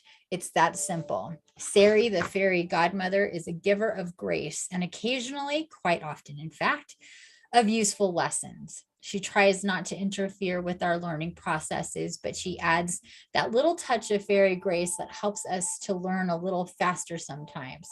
Quite often, she acts in our lives through the hands and hearts of others. The fairy godmother is the only one to wear a crown of stars, flowers, and branches, which says a lot about her. Luckily, each of us has a fairy godmother to provide the extras that our guardian angels are often too busy to think about. Fairy godmothers in general are well known for their love and parties. Don't forget to invite them to your festivities and special occasions. The fairy godmother glows through us as we perform loving and appropriate kindness for others and develop our capacity for unconditional love. Sari offers last minute rescues. When she turns up in our readings, good things may well be happening that we don't think we deserve, or that we do deserve but haven't thought to ask for. Almost imperceptually, she teaches us about giving and receiving unconditionally, helping us to open our hearts to love and acceptance. She sometimes showers us with abundance. Keep an eye out for unexpected good fortune, especially when you thought you saw bad luck headed your way. Remember to say thank you by passing a kindness on to someone else. Practice a little fairy godmothering yourself and see how enjoyable it is. Part of the fun of it is to do so that the recipient doesn't know where the gift came from. And reverse, it didn't come out in reverse, but I'm guided to read it. When we block the fairy godmother from our daily lives, things get harder than they need to be. When we attempt to live without the grace of fairies and of heaven, life is an uphill struggle. When we twist this energy, we become judgmental and get tied in knots, trying to decide who is worthy and who is not. We tie strings to everything we offer others, and then we trip over them. At worst, we sour our lives, sharing nothing and taking from others, becoming the selfish, greedy thief in the night instead of the sparkling fairy godmother who glows with the light from within. No matter how much the thief accumulates, he will never have enough to feel happy, secure, or loved. Okay, so back to the essence here. And I think mostly, sweetie, this is just talking about the general and overall support that you have. And as you are in this, there's this part here.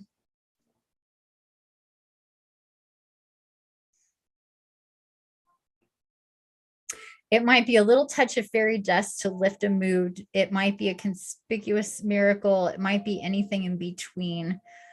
She protects us from the ill will and plain stupidity of others and from our own mistakes. She untangles the snarls of our psyches and bestows gifts upon us, whatever she feels we need. Sometimes she gives us choices when we thought we had none. So I think this is speaking to anybody in your life that is connected, that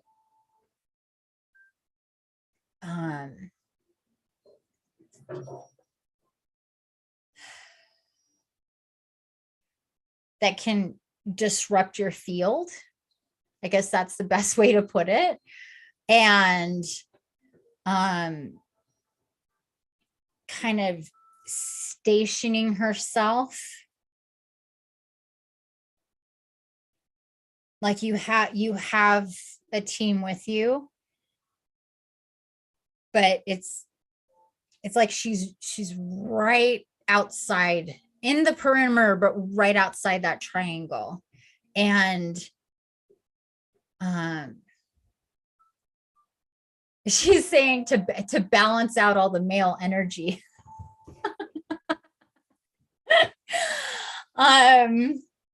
So that makes sense. And it doesn't say it here, but she makes it so you can find the humor in the stupid, in the ill will, that you can laugh it off, that you not let it penetrate, not let it bring you down, not let it frustrate you and anger you to the point of it changing you, it darkening you, that sort of thing. So that's really what she's coming through here with, is this like essence of, I just see a lot of sparkles and glitter and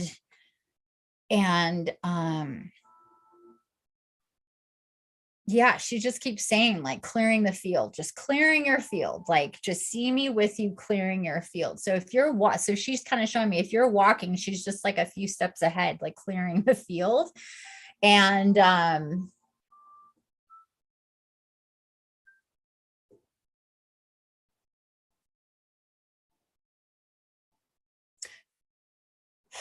if you can remember to tap in with her and her energy when you know you're going to have encounters, whether it's with family members, clients, whomever, that are challenging. Bring her in and see her position there. Just kind of, it'd be kind of like you're like sitting on the couch and you're having this conversation and she's just like standing here, just like dropping fairy dust over you, and just to keep it and to make it like to lift your energy and your spirits and to really tap it. She keeps talking about humor and laughter. That just keeps coming through here, which makes sense because that's like the antidote to the shit is the laughter, is finding humor and staying in that kind of energy. Do you have any questions or comments about this? No, makes sense. Yes. Okay. Yeah, and mostly just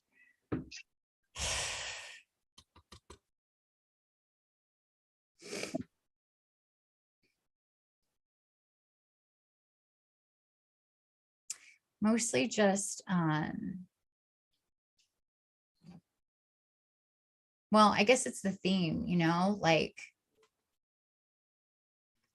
if you consciously bring her in and just tap in with that energy, the more you do that, the more she'll be there with you. And she's saying that between her and I, you're going to be covered pretty well. I know. So she's kind of like making this like bounce, like I'll be with her when you can't be with her kind of thing, which is really beautiful. So thank you, Fairy Godmother. We definitely have a thing, the two of us here. And if you notice in this card, she's got helpers. So she's got these. Yeah, so she's got the owl up there. She's got these other. So she has helpers under her. Yeah, and definitely animals are a big part of this. So she'll bring you joy and laughter and heartwarming and opening through animals. Obviously, Fairy Godmother, animals are big time. Anything of nature is, like they said, lights, and she's got the stars and the branches and the flowers and all of that. So anything of nature also connecting with her, and that sort of thing. And I think that's it for now. Yeah. Okay. Thank you. You're welcome. You're welcome. Okay. So were we done with oracles, or did you guys want some? Did the two of you? Are we good? Dawn and no, we're good. Yes. Yeah, I'm good. I mean, I've gotten oracles for the last 3 weeks. Okay. All right, honey. Well, we got 3 amazing ones. We got Believe, we got Ilb the Retriever, and the Fairy Godmother. All of those you guys can, take in. Same thing, with Fairy Godmother is she's for everybody. And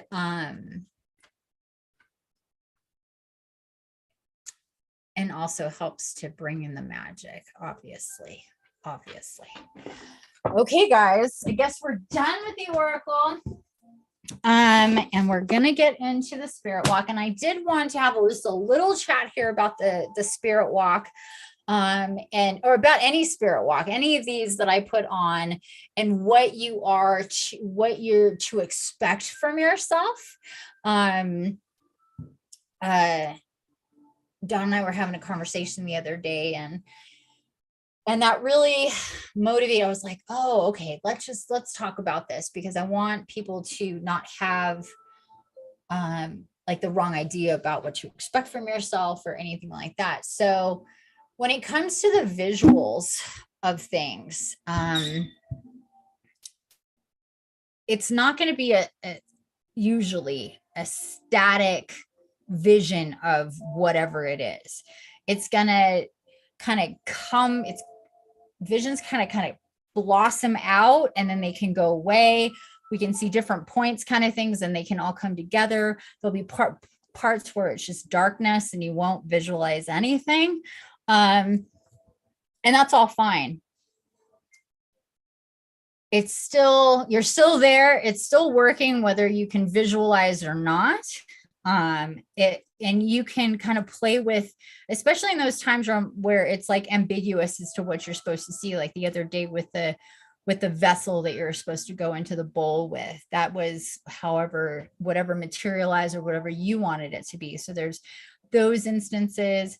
And if I'm explaining a scene or wherever we're at, just try to visualize that, or if it comes through for you. And if it doesn't, the most important thing here is if you don't see something, it doesn't mean that it's not working, just that it's, you may not see it, and we won't see I don't see every little thing, but I'll feel it, or I'll be told it. It comes through in different ways.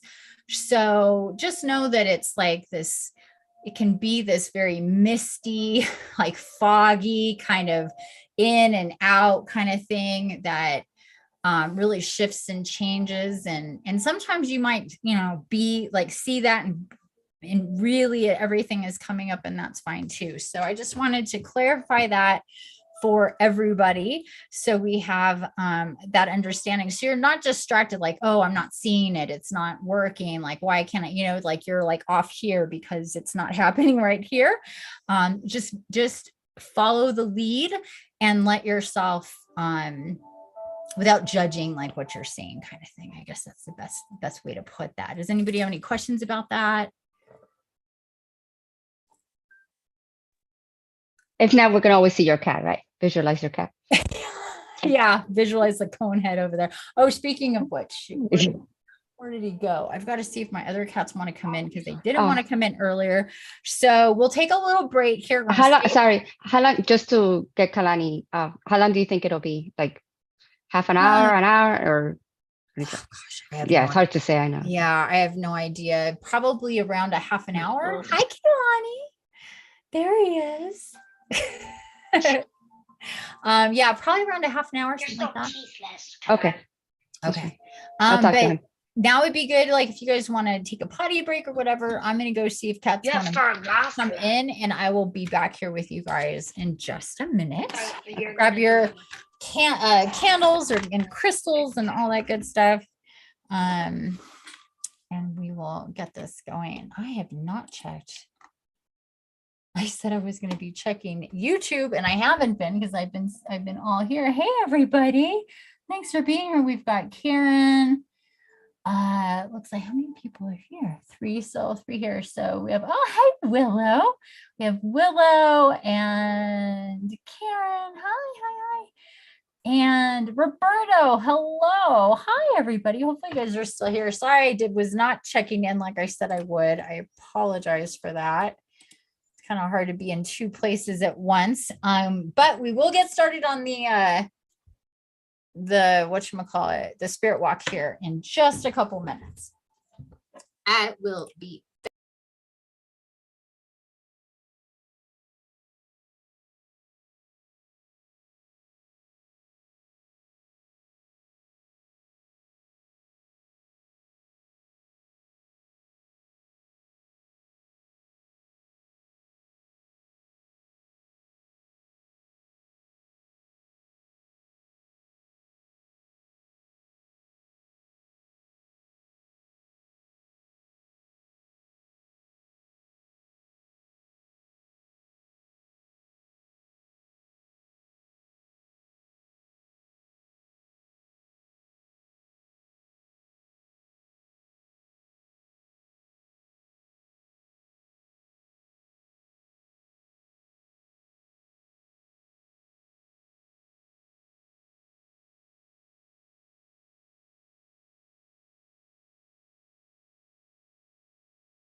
Oh my God, it's so cold outside, you guys. I had to open up the door to let the cat.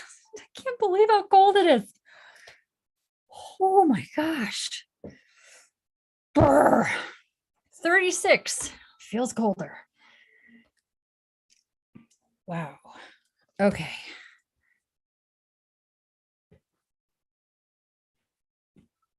What did I do here? I always have a hard time with this thing. Oh my goodness. Oh, I'll be right back.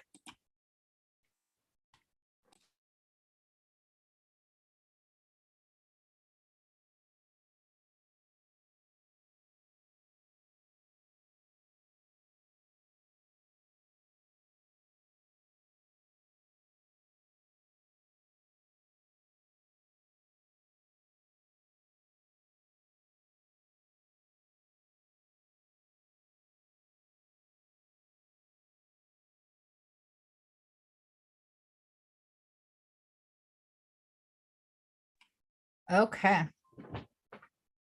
And again, another big, big gold star for you guys, not only joining me all on camera, but it being on YouTube and you guys being in front of the camera. I know that it's not everybody's favorite place to be.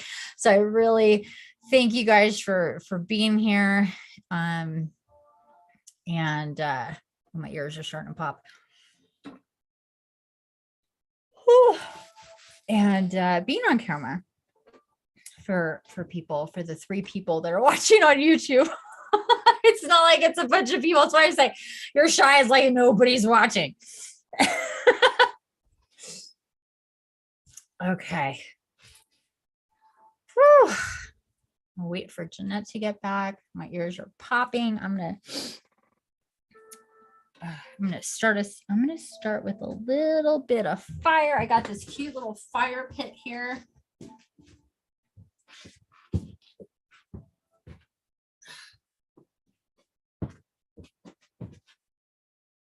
Works with alcohol.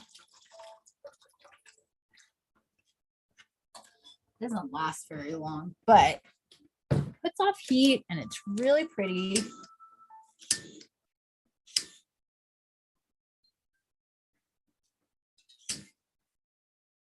Sometimes it takes a couple.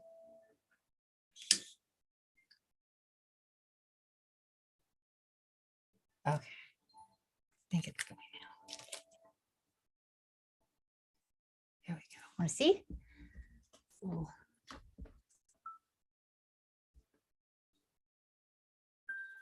See? Wow, that is small. Beautiful. Isn't that cool? I love it. I absolutely love it. My landlord gave it to me a few weeks ago. And so thank you, Philip. I love this thing. It's full on heavy concrete and it has a base and you just put as much alcohol in there as you want and just light it. And I mean, I think if you fill it up all the way, it'll last. I've never filled it up all the way. I always do like half or whatever. So it doesn't last super long because it burns off of the alcohol, but it's a really clean fire and burn. And it really does put off some heat. And the concrete itself, after it's on for a while, gets really warm. So I'll put my teacup right up against it to give it some heat. I love this thing. It's so cute. And it's like way more flame than a candle, but it's totally contained there, and it's super heavy. So it won't I mean, I could not knock this over without really trying to, you know what I mean? So it's really safe. You can cook food with it even. So Wow. How do you call that? That's what because I looked up the website. How do you call that? Does it have it on here? This one is called Flicker Fire. FLIKR FIRE.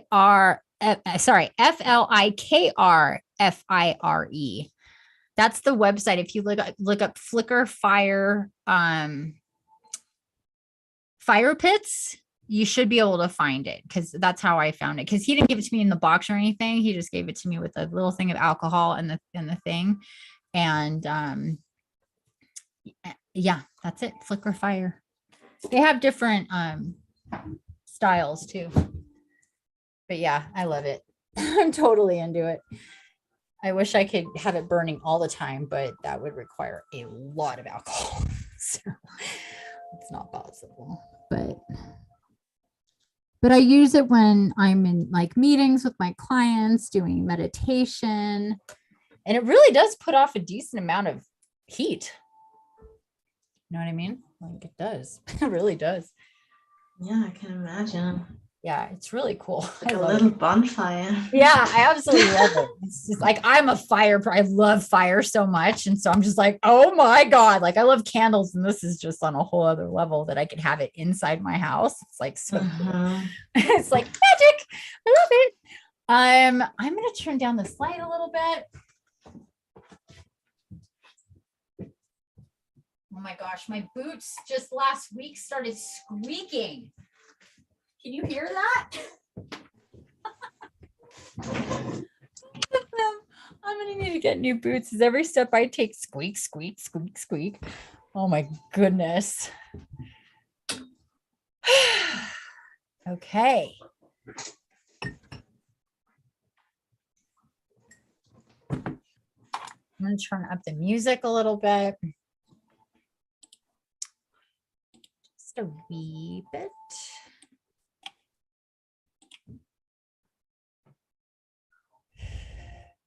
And I will share with you guys this track. I've really been into this one the last like week or so. Wait, where's the chat?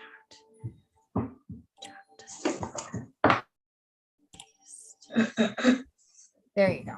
If you guys wanted to play it for yourself, it's in the chat. And I will put it in the YouTube chat as well.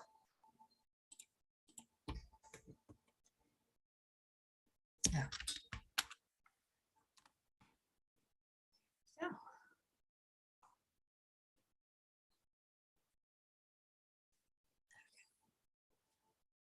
Back here. Whoops.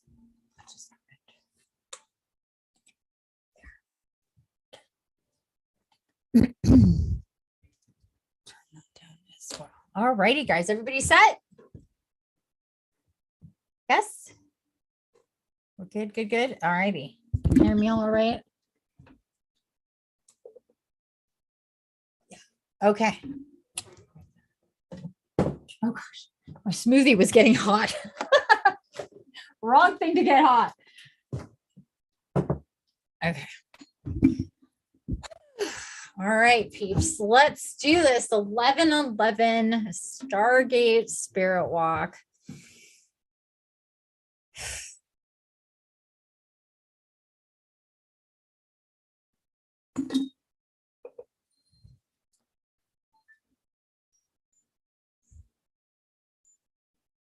So yeah, if you have your whatchamacallits, if you have an eye mask or something you want to put on, you just certainly can. The darker the better, usually for meditation and astral travel. So actually, I'm going to turn that off. There we go. That's better. I need that light in my face. I really want to spin Dawn around like 4 times and make her spin the tail on the donkey.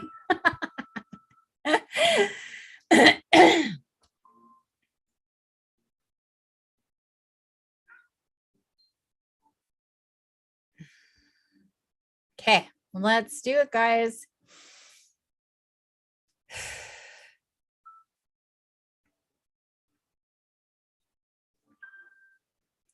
Okay, first things first, all of you here with me on Zoom, you all have your light gate. You all have a light gate, so please tap in and connect with your light gate. Whether you're in it or in another room of your house, take yourself to your light gate, activate it. For those of you who don't have a light gate, just connect with your space. Open your energy field up and the energy field of the room that you're in, if you're inside, or the space outside if you are outside. For your guides and guardians to come in, just think of like opening up a curtain. So curtains are closed and you pull the curtains open and allow what's on the other side of the veil to come through.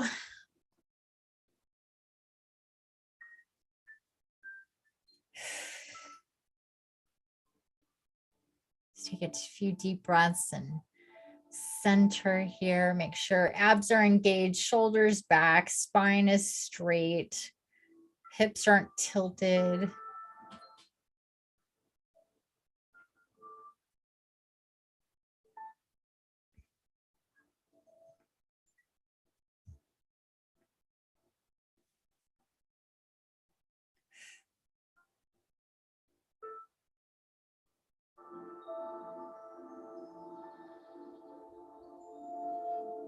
This is the 11/11/2022 Stargate first day, opening day, commencement day, liftoff day. We are just beginning this 11-day trip as our whole quadrant of the universe moves closer to the galactic, to our universal center, to that galactic center, and further inwards on our arm of the Milky Way arms there. So first day of that, can expect a lot of faster paced energy, downloads and activations coming on the subconscious and conscious levels, more magic coming in, especially when you believe and you tap in with those energies that are of the unseen, but most definitely real. The more open you are in your heart space, in your field, in your essence, in your life in general, the more that can come through for you. And with this light gate, as we talked about before, it's about clarity. It's about opening up yourself to let come through from yourself, from your soul, from this experience and your other life experiences, whatever it is that needs to be released or acknowledged or implemented, integrated.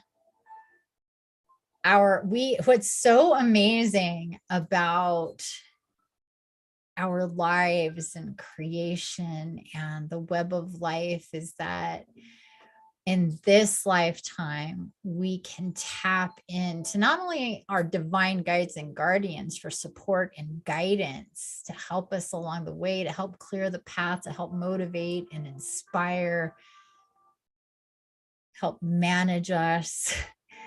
We all need a little bit of management, but that we can tap in with our ancestors who are us in these co-current lives that are going on, and we can benefit from the wisdom and knowledge and experiences and abilities and talents that those other lifetimes have connected to it and have experienced. Those are portals. And if there is a portal for that, if there is a Stargate for that, this is it. So what I'd like you to do is think about a wormhole type of bright, this is not a dark, I mean, most wormholes, and I've been in them, are dark with a little bit of light. What's opening up right in front of us is this big round portal, and it's swirly and it's light and it's bright. It's reminding me of the colors and the energies of the fairy godmother card, actually. But it's like if you were to take her and spin her, those that like purple and violet and like bluish white light is this portal. And just let it open up and establish a space. It's right in front of you, about 3-4 feet in front of you. And it's pretty large. I would say it's about 4 or 5 feet tall, and about 6 feet wide.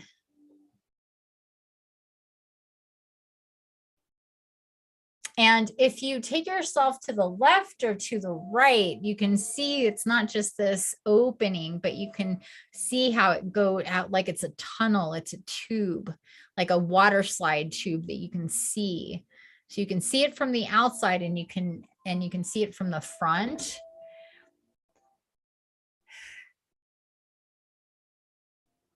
And first, what we're going to get here is the energy coming through this gate, through this portal. And it's going to fill our space. So just accept for that energy to come through. This is the 1111 Stargate energy. This is essentially just, we're being shown the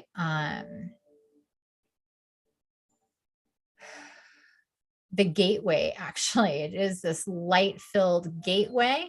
At the same time, light is coming from the top down.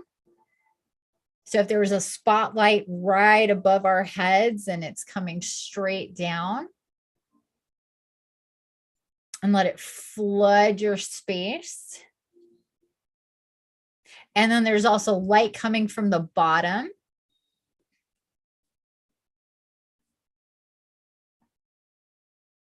Like you're sitting on a light platform. And everything else just falls away.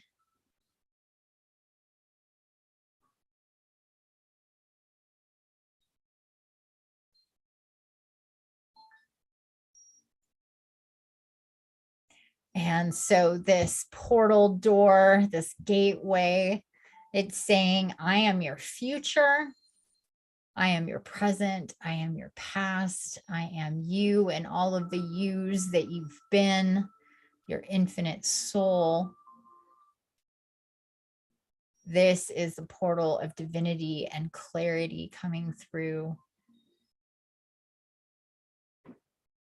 If you can imagine 2 big balls of light coming together, racing towards each other right in front of you. And then right where the gate portal is, they come together and collide and explode.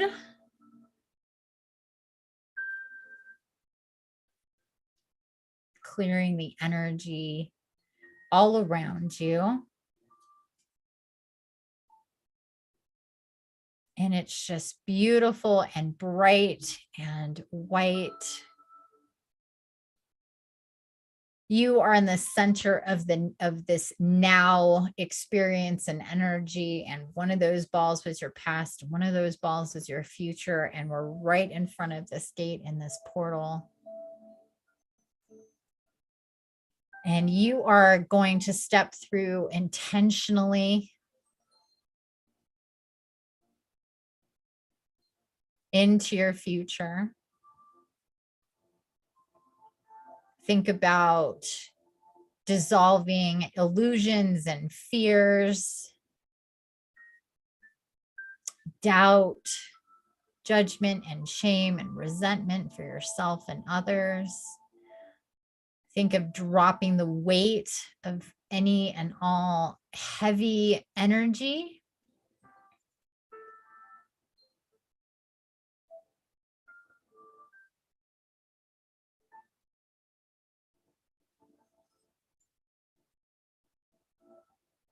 And take a deep breath and check in with your body, that physical body. We want to make sure that we're absorbing this energy through and through. Really connecting in with the heart space.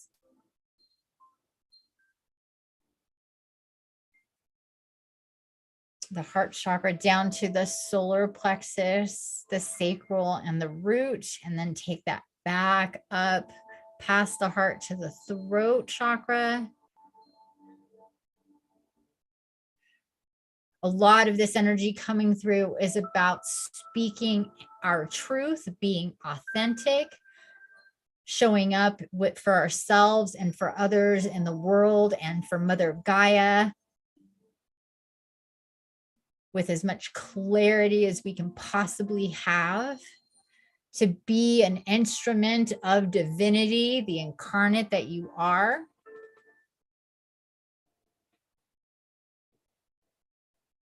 To not let the ideas and the judgments and the illusions and the preconceived notions and the stories of anybody else in this world dictate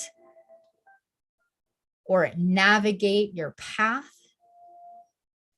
To dissolve the fear of being judged and shamed and ridiculed by anybody, no matter who they may be to you.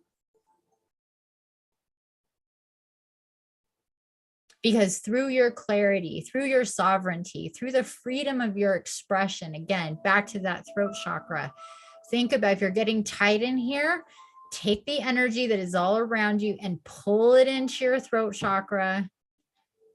Tell your body to open up, tell your throat chakra to open up here, to blossom like 1,000 petaled lotus here, continuously opening up and up and up and up and being really, really big. No fear, just the truth. What are you here for? How are you meant to show up for yourself and for others? And that only comes through clarity and the truth of who you are and who you're meant to be and what you're meant to create, and the messages and the inspiration that you're meant to give to the world. And to decide not to let anything or anyone stand in your way. And 1,000,000 people can call you woo and crazy, and let them. That's fine. And you love them for it anyway. It doesn't matter. That's okay. It's really okay. And none of your business unless you make it your business. Let's take a deep breath again through that throat chakra. Promising yourself you will align authentically with your soul and your soul missions and your purpose. And right now, that's just to evolve, to transition, to move into the next phase, free of fear and boundaries. That can be somebody else's game. You don't play that anymore. You're off of the game board of life, that very boring and sharp-edged, two-dimensional board and pieces that most other people play with. You're meant to live in a world that is multi-dimensional, and infinitely big with the dimensions and the worlds and those and things that you can tap into. The infinite wisdom and knowledge and understanding of yourself and this existence. Just bring that through. Claim that, honor that for yourself. You wouldn't be here if you didn't have the capacity for that.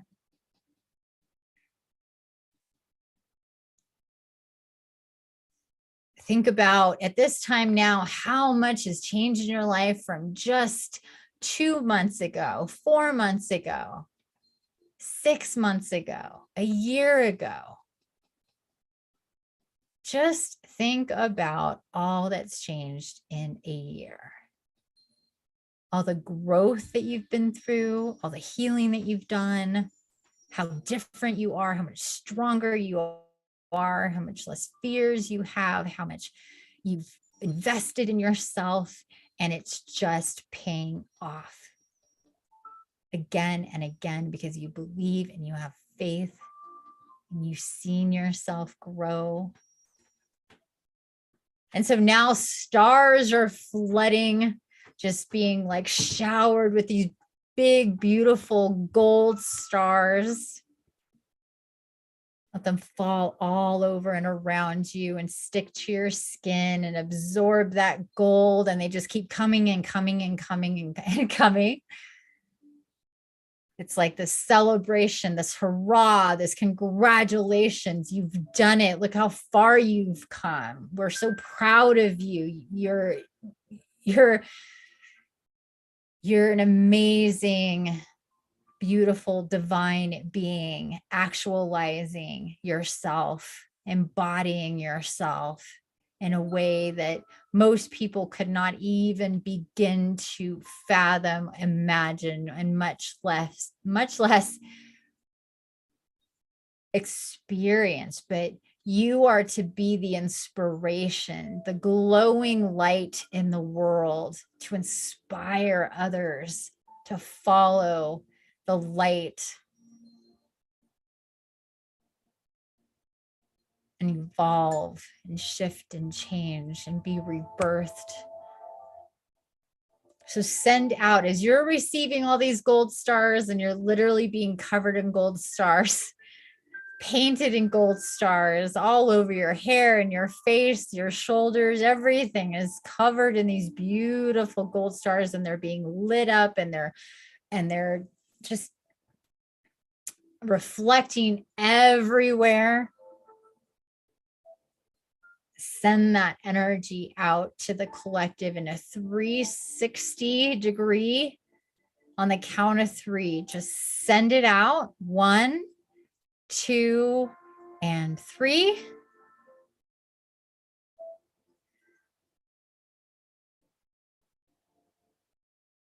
May your light be an inspiration for all of humanity.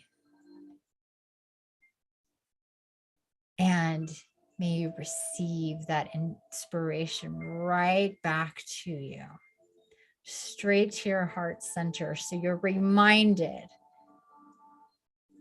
that you're doing and you are exactly where you're meant to be.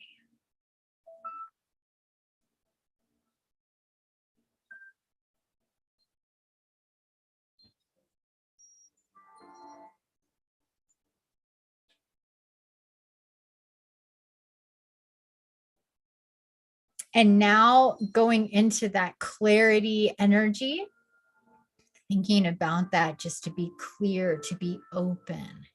What we're going to do now is separate your beingness,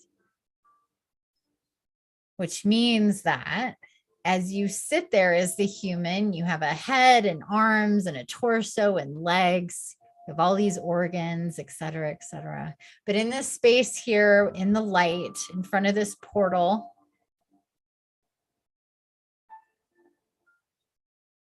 you can breathe in, and with every breath, like pieces of a puzzle. First, it's just the arms and the legs. And with that breath, your arms and your legs can separate from the torso. And then another breath, the arms and the legs can pull apart even more, like pieces falling apart. The illusion of this physical body being all that we are, just let it fall away. The same thing happen for your head. Let it start to pull itself apart.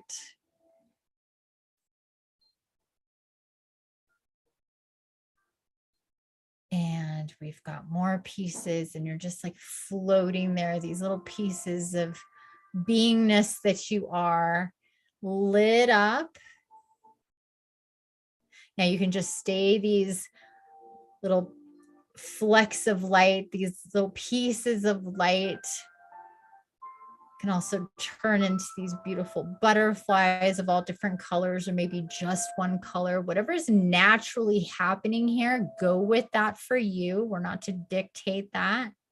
Whatever feels right for you, just pay attention to that, lean into it, let it materialize. Just feel the separateness, though. That's what's really important. And we always talk about connectivity and unity and all of that business.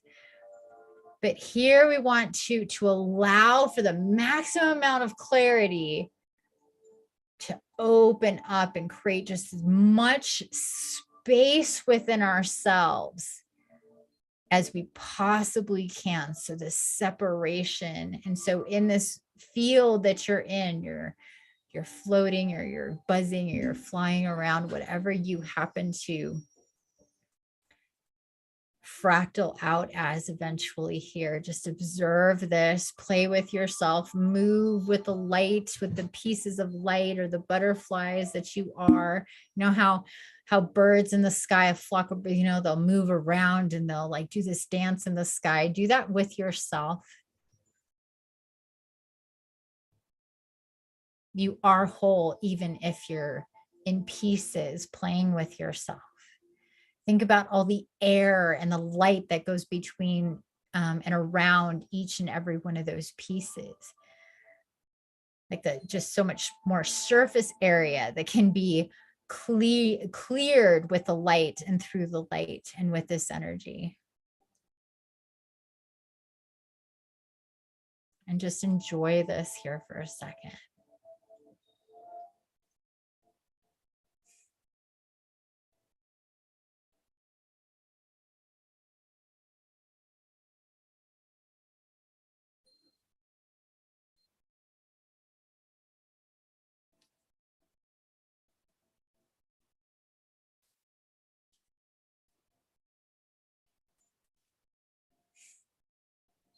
And then you're going to stay separated here in whichever form that you landed on. We're going to turn the attention back to that portal that's been there. That's been the gateway here that's been anchoring. And we're going to intentionally go into the portal, into this beautiful tube of light portal connected to our future specifically, with tendrils of energy to the past, all of our pasts. And we're going to travel through this and we're going to come out of the other side. And I'm already being guided to tell you now, wherever you pop out and whatever it is that you see and whatever it is that's there, no, whatever that it is, just be there. Okay. So on the count of 3, in the separated form, we're going to go into the portal. 1, 2, and 3. Go into the portal, all the pieces of you.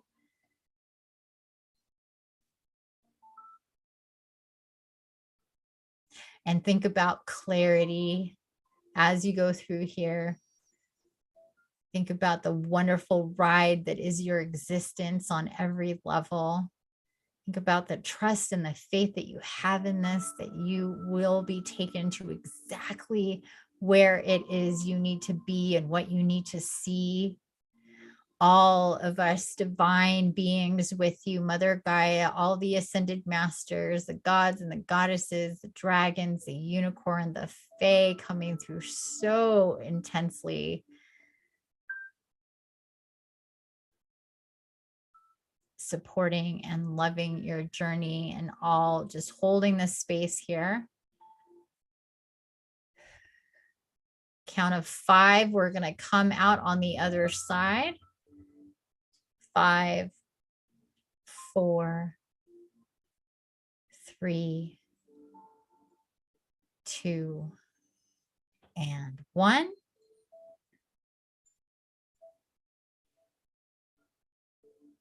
And you're going to emerge out of from the portal here.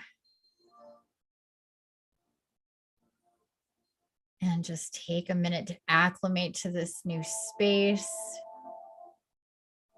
Take a deep breath, kind of center and ground yourself here.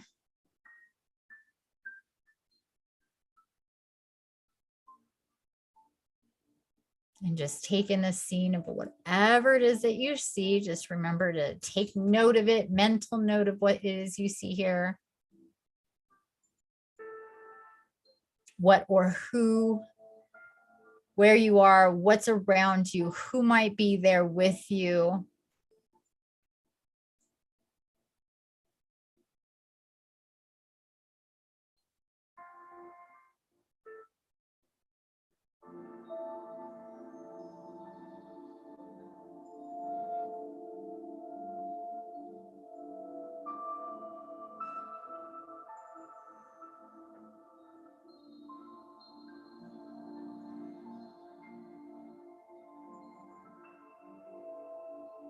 And let yourself look around, walk around, look up, look down, look to the sides, look everywhere. Let yourself start to move around in this space. And take note, when you popped out, were you still separate or were you back together again? And how are you moving around now? Whatever it is, it's right. Just take note.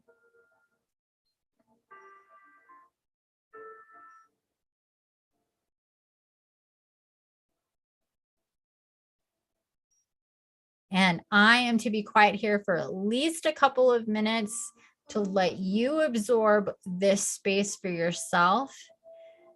Engage with what or who is there and let more and more and more come in. And if it's just a color, if it's just a space, whatever it is exactly what it's supposed to be. Okay, so starting here.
So chiming in here, guys. So just think about what's transpired so far, taking mental notes of what you've seen or heard or were told.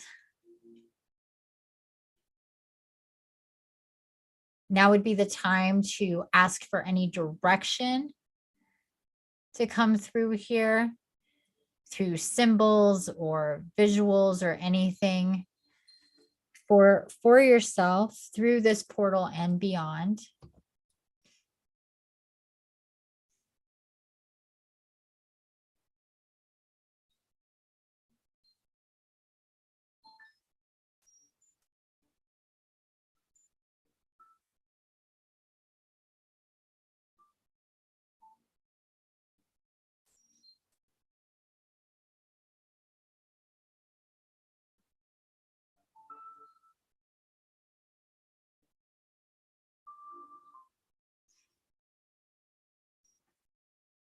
Us to receive consciously and subconsciously, to be further guided in your dreams and your dreamscape. So at this point now, we want to tap into the energy of dreams, of actual sleep time dreams. We talked about that earlier.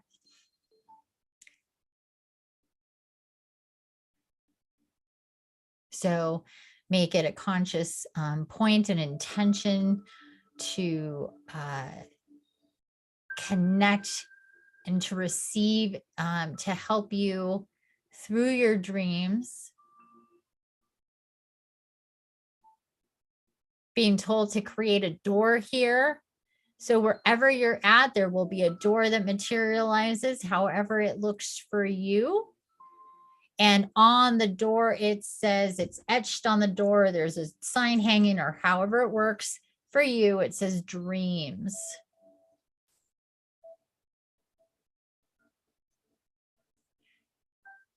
And you're going to open that door.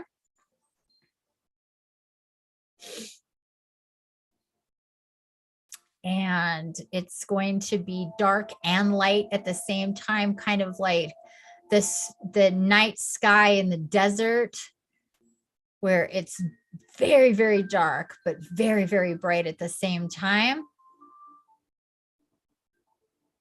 The light and the shadow here, the what is from the subconscious and the conscious and our divine selves and our guides and guardians, and what takes place and where we're connected to and where we travel to and who we work with in our dreams.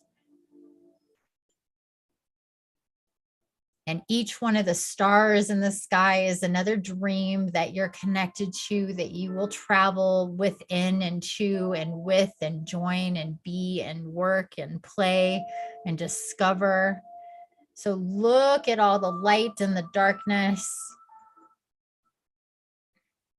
and say that you've been here, you're conscious here, you're going to be back here again, you're going to tap into all those dreams. And you'll remember them, how you're meant to, and they'll work with you and you'll work with them. This is part of the magic that you are and are a part of.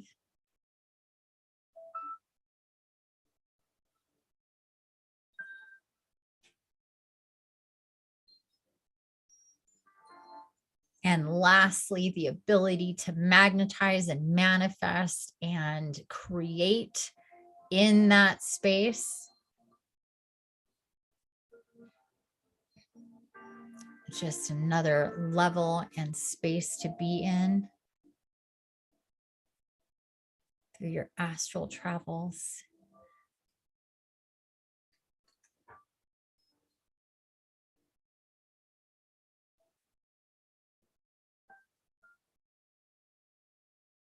Now, with your finger lit up, write your name right there in the space right in front of you. Write your name. See it lit up and staying there lit up. Signed your name here. You are here consciously. And then you can go back out of the door and shut the door.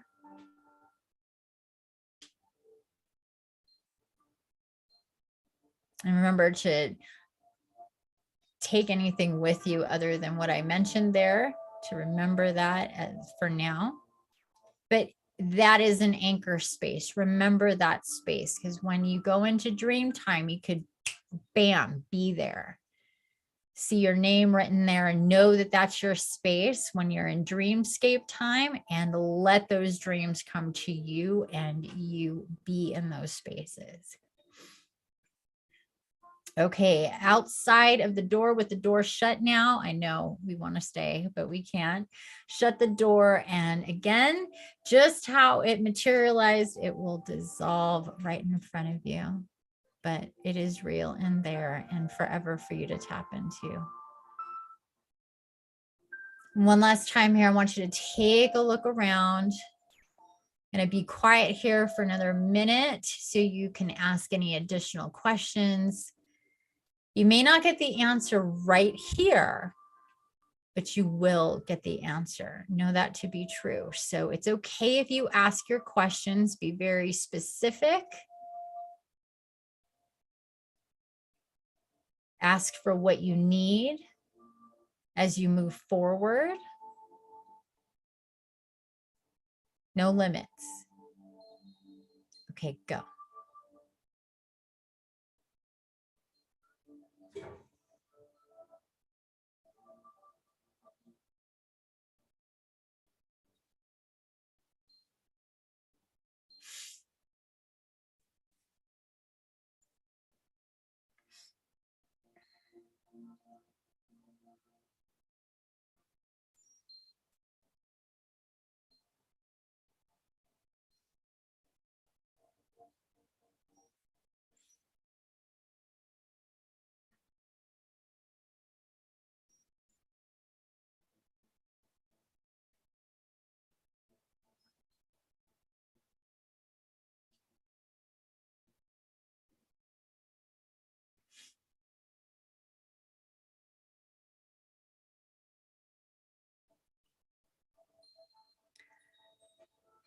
Okay, now next order of business is what you promise to commit to for yourself.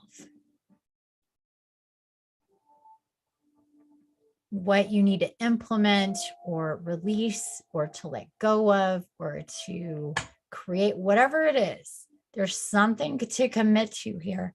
There's something to commit to. Or more, maybe more than one thing. So think about that. And then declare that you commit that to yourself. And of course, all that are witnesses that are connected to you will support you and help you with those commitments.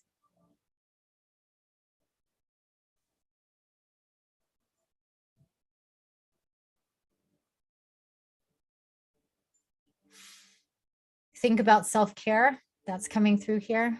Sorry to interrupt again, but think about self-care.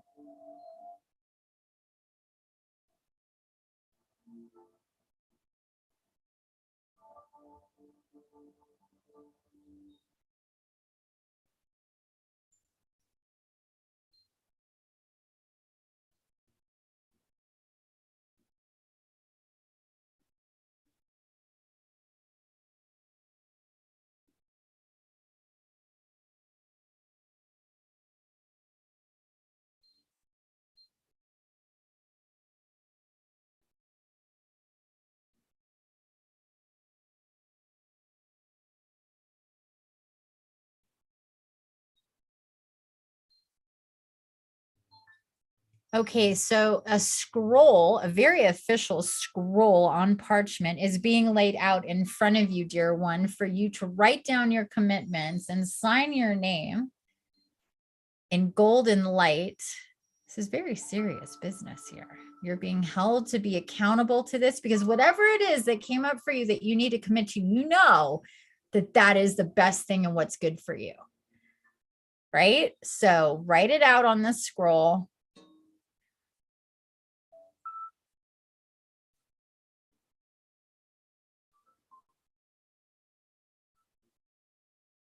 More things may come as you're writing this out. Just let it flow.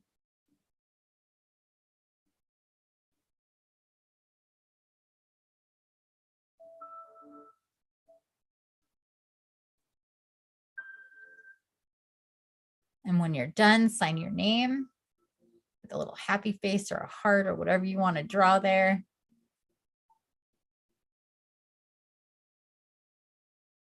And it'll roll up and then burst into light and glitter right in front of you. Part of the stars, part of your dreams, part of your essence. Breathe it in. Make it part of you on the inside. Smell the beautiful scent of really showing up for yourself, of committing, of having witnesses, how much you want to take care of yourself and will, and how much you'll be supported, and just bring that and breathe that through. See everything around you light up even more. And it's lighting up and everything is lighting and just getting really, really, really bright. Just so bright to the point that you can't see whatever was there for you to see before. So bright, so bright, so bright. You're just in the light, pillar of light, in the light, in the light. Be in, be of, you are the light. Let yourself separate again and feel it exponentially, infinitely, infinitely. You are the light. Separate, separate. Feel the light. You are the light.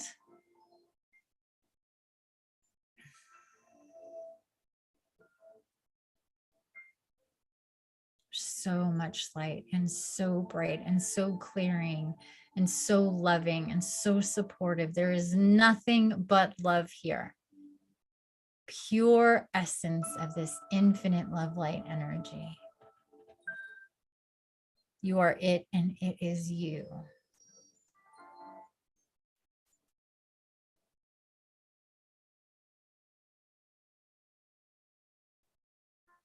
And just be in the light. If you're feeling any heaviness or pain or anything from all this intense energy, just breathe through it. I'm going to count back from 10 so you can be in this light, and then we're going to slowly emerge out of that gateway and be back to your light gates, back to that space of light.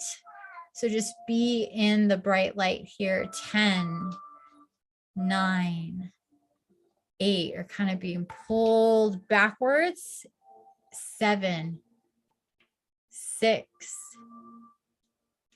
5, 4, 3, 2, and we're coming out of the gate. And if you were separate, you're now coming together again. 2 and 1. Back out of the gate, back in your space, and let everything start to solidify. And this would be the time to remember specifics about your journey.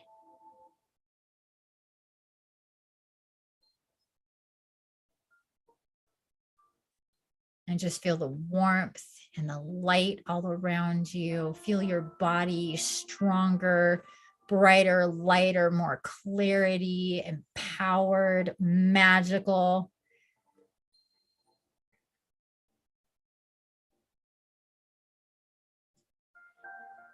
Start to feel the space around you. It's different, but also the same, but a little different. So let the magic just permeate into your reality here, into this dimension. It's going to be like this little glow of light over everything, the little, like glittery, magical dust on top of everything.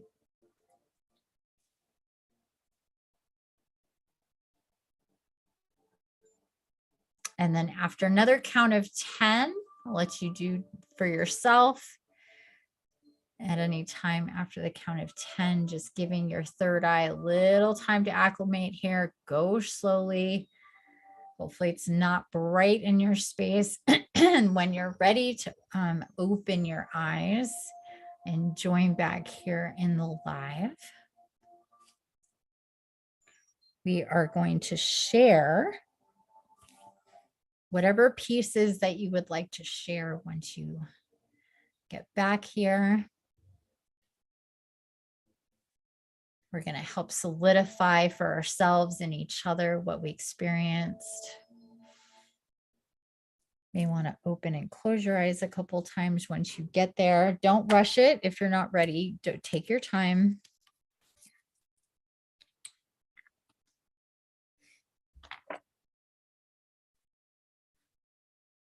If you even want to, keep your eyes closed and like talk with your eyes closed, you can totally do that. Or listen with your eyes closed or covered still, you can absolutely do that. But whenever anybody's ready, let me know.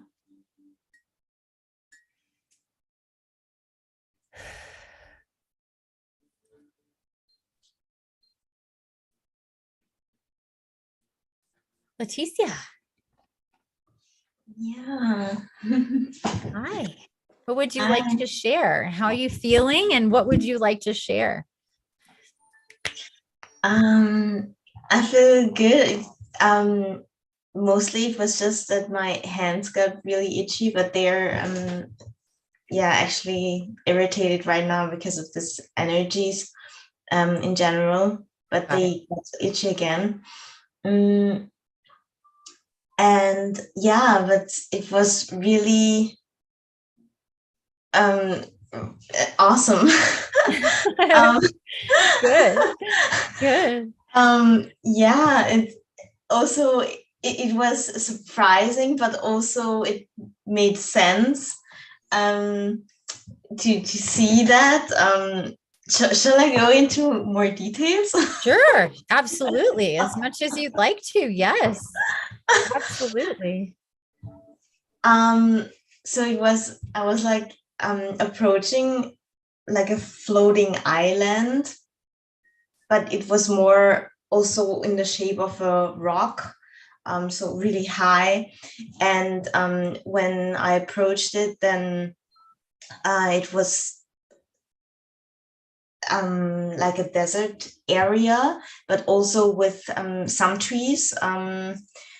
And there was a lot of gold also that I saw, and a lot of other women also with me. It was like in the movie of Superwoman, this Amazonian Okay. women, Okay. Yeah. and also with this beautiful costumes, everything in gold, and sounds beautiful.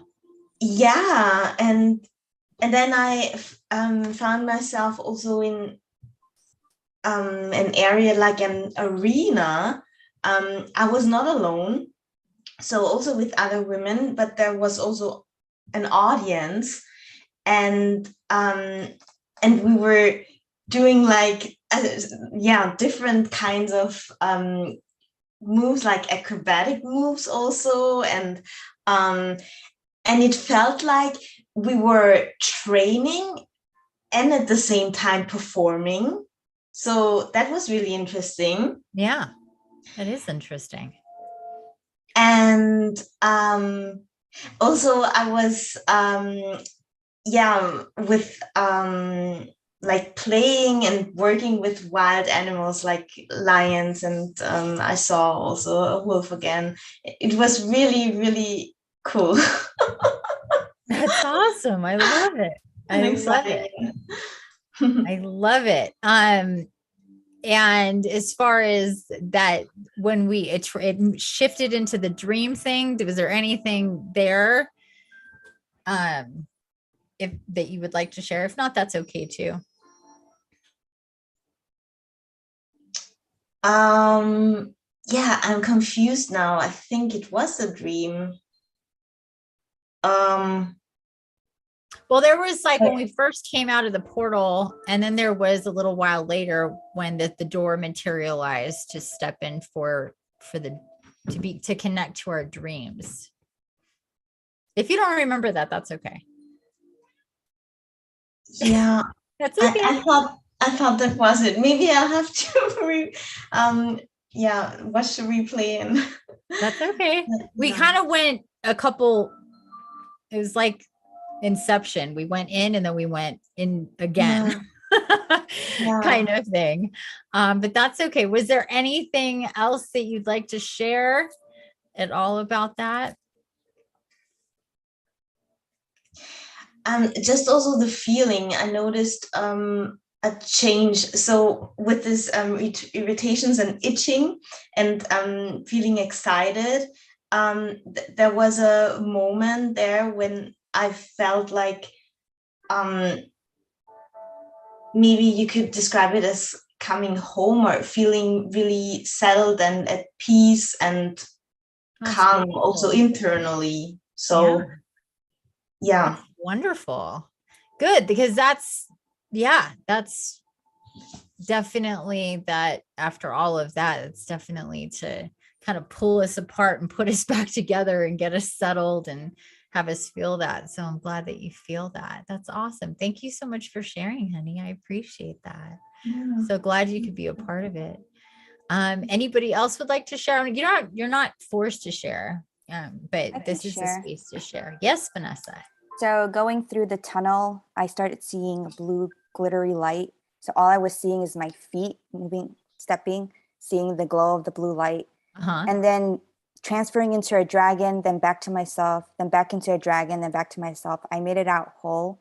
And I came to a land, like a paradise of just water and mountains. And all my guides were there, you know, the Fae, the dragon, everyone that you can think of. And I actually, there was the 7 archangels were there and basically initiated me and gave me a crown. And then I rose up high and then transformed into an eagle, which I thought was kind of cool. That's And then very when, cool. yeah, and then when the dream door appeared, it was like rainbow colored type thing. It was and what? It was rainbow colored. Oh, okay. Yeah, and I think that's about it.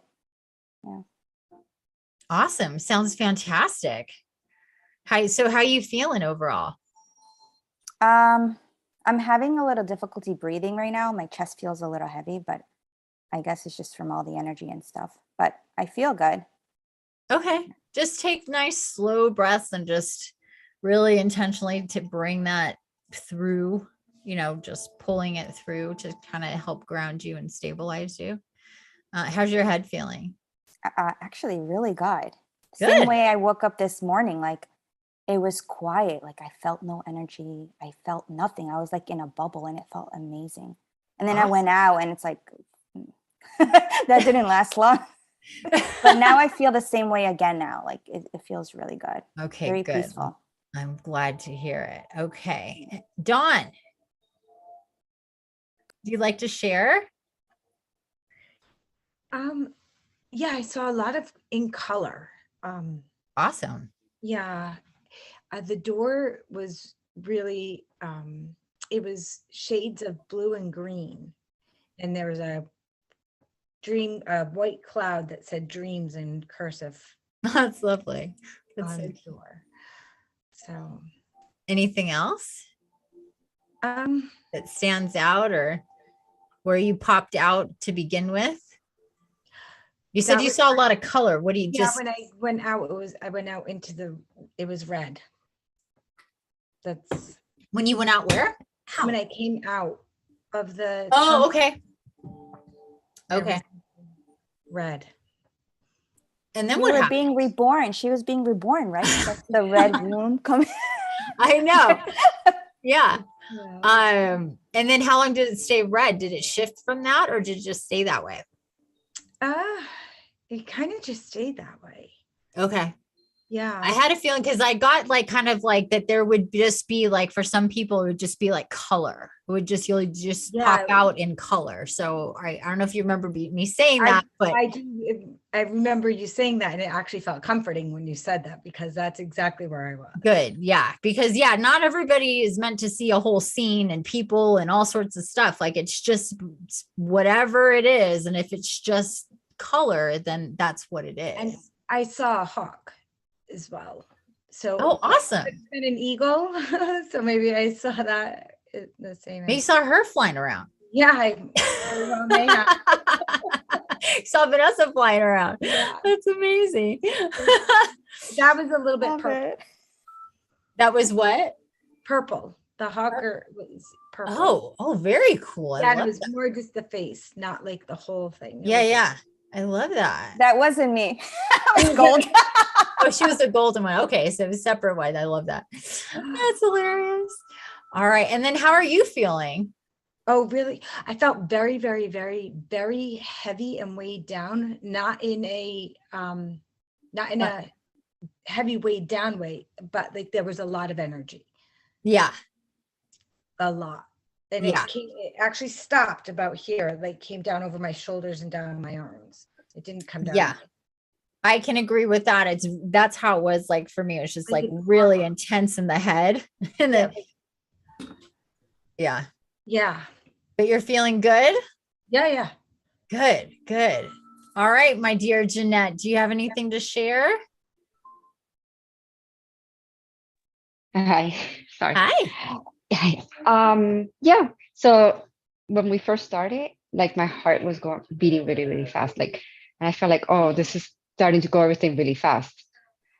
Then after a while, it kind of like got better and I felt fine. And then towards the end, it started beating fast again a little bit.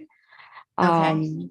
And then we went in. I was my usual like with rainbows and the unicorns and the river and the pot of gold. My usual scene. Yes. And then going through the dream door was really cool. And then writing my name. And closing the door and then coming out.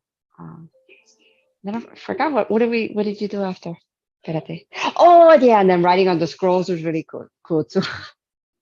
Yeah, that just popped out of Yeah. nowhere. I wasn't aware that was Yeah. gonna happen either. I was like, oh, And then okay. like coming back out, like it was pretty trippy too. It's cool. Yeah, it was. It was really like, I mean, yeah, I could feel that pull back out really intensely, like just this like back, like you went in this way, you're coming out like the reverse kind of thing. Is that what you're talking about? Yeah, and then coming, yeah, exactly. Yeah. And then thinking like where you were a year ago, and so much. I know, we've all done a lot this year. Yeah. Yeah. Yeah. Thinking I back know. everything we've done. Very true. Very true. Now, does anybody want to share on what your commitments are or your commitment is? I could go first. Yeah, you go first. I'll go first. Number 1, to go to bed earlier. Number 2, what was number 2? There was 3. Go to bed earlier. Oh, to get more exercise. To move my body more. And number 3 was to really put an effort in on journaling and being more into more documenting my days. Those were my 3. Anybody else want to share your commitments? I did 2. So Okay. the first one was to promise myself to fully trust my intuition no matter what. Because you know how sometimes you can doubt yourself. Yeah. And then 2, to take better care of myself. I will admit that I still drink alcohol. And so part of 2023, I'm going to wait till the end of the year. I'm going to stop. I'm going to stop drinking and eating better and all that stuff. So, Good. which Good. includes exercise. So it includes a lot. Okay. So just an overall taking better care of your body. Yeah. Got it. Good. That's fantastic. And you know what? We're not that far from the end of the year. So you can just start kind of integrating with that commitment now. And by the time you get to the beginning of the year, it'll. Well, the holidays are coming. I'm traveling soon. I know. But at least thinking like you're, there's the end of the road is coming up, but you can still enjoy the scenery on the way. Is what I'm getting at. But the road is coming to an end. That's what I'm getting at. Yeah. Awesome. Okay. Anybody else want to share your commitments? Leticia? Yeah, I yeah saw just keep showing up like from Wednesday to Sunday for for my book project, but also coming to that place with letting go and letting aside all worries, and coming with a childlike expectation of creating magic and experiencing magic. And the second was getting more into plant medicine. Awesome. And the third one was related also to more self-care, to do more baths because I really need them. Yeah. To balance my energy, and Wonderful. Those are all really, really good. I love it. Dawn, would you like to share yours? You don't have to if you don't want to, but just asking. Well, just to, yes, it was one, and it was to have that pendulum meeting. Okay, good. Okay. That's a meeting for her and I to do something really specific. So, okay. And that was it. Mm-hmm. Awesome. I love it. And Jeanette, did you want to share?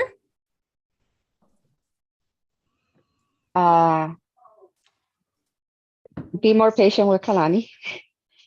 Okay. Yeah. It's a good one. Huh? I said, that's a good one. Yeah. I mean, I realize he has going through a lot, so with me. Yeah. He might be processing it differently. So, working out, like, and well, there's a theme going on here. Yeah. we all need to get better at this stuff.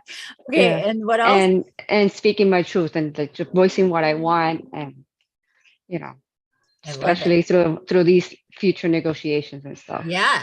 I saw that. I saw that signing the contract and being happy and finalizing everything. Yeah.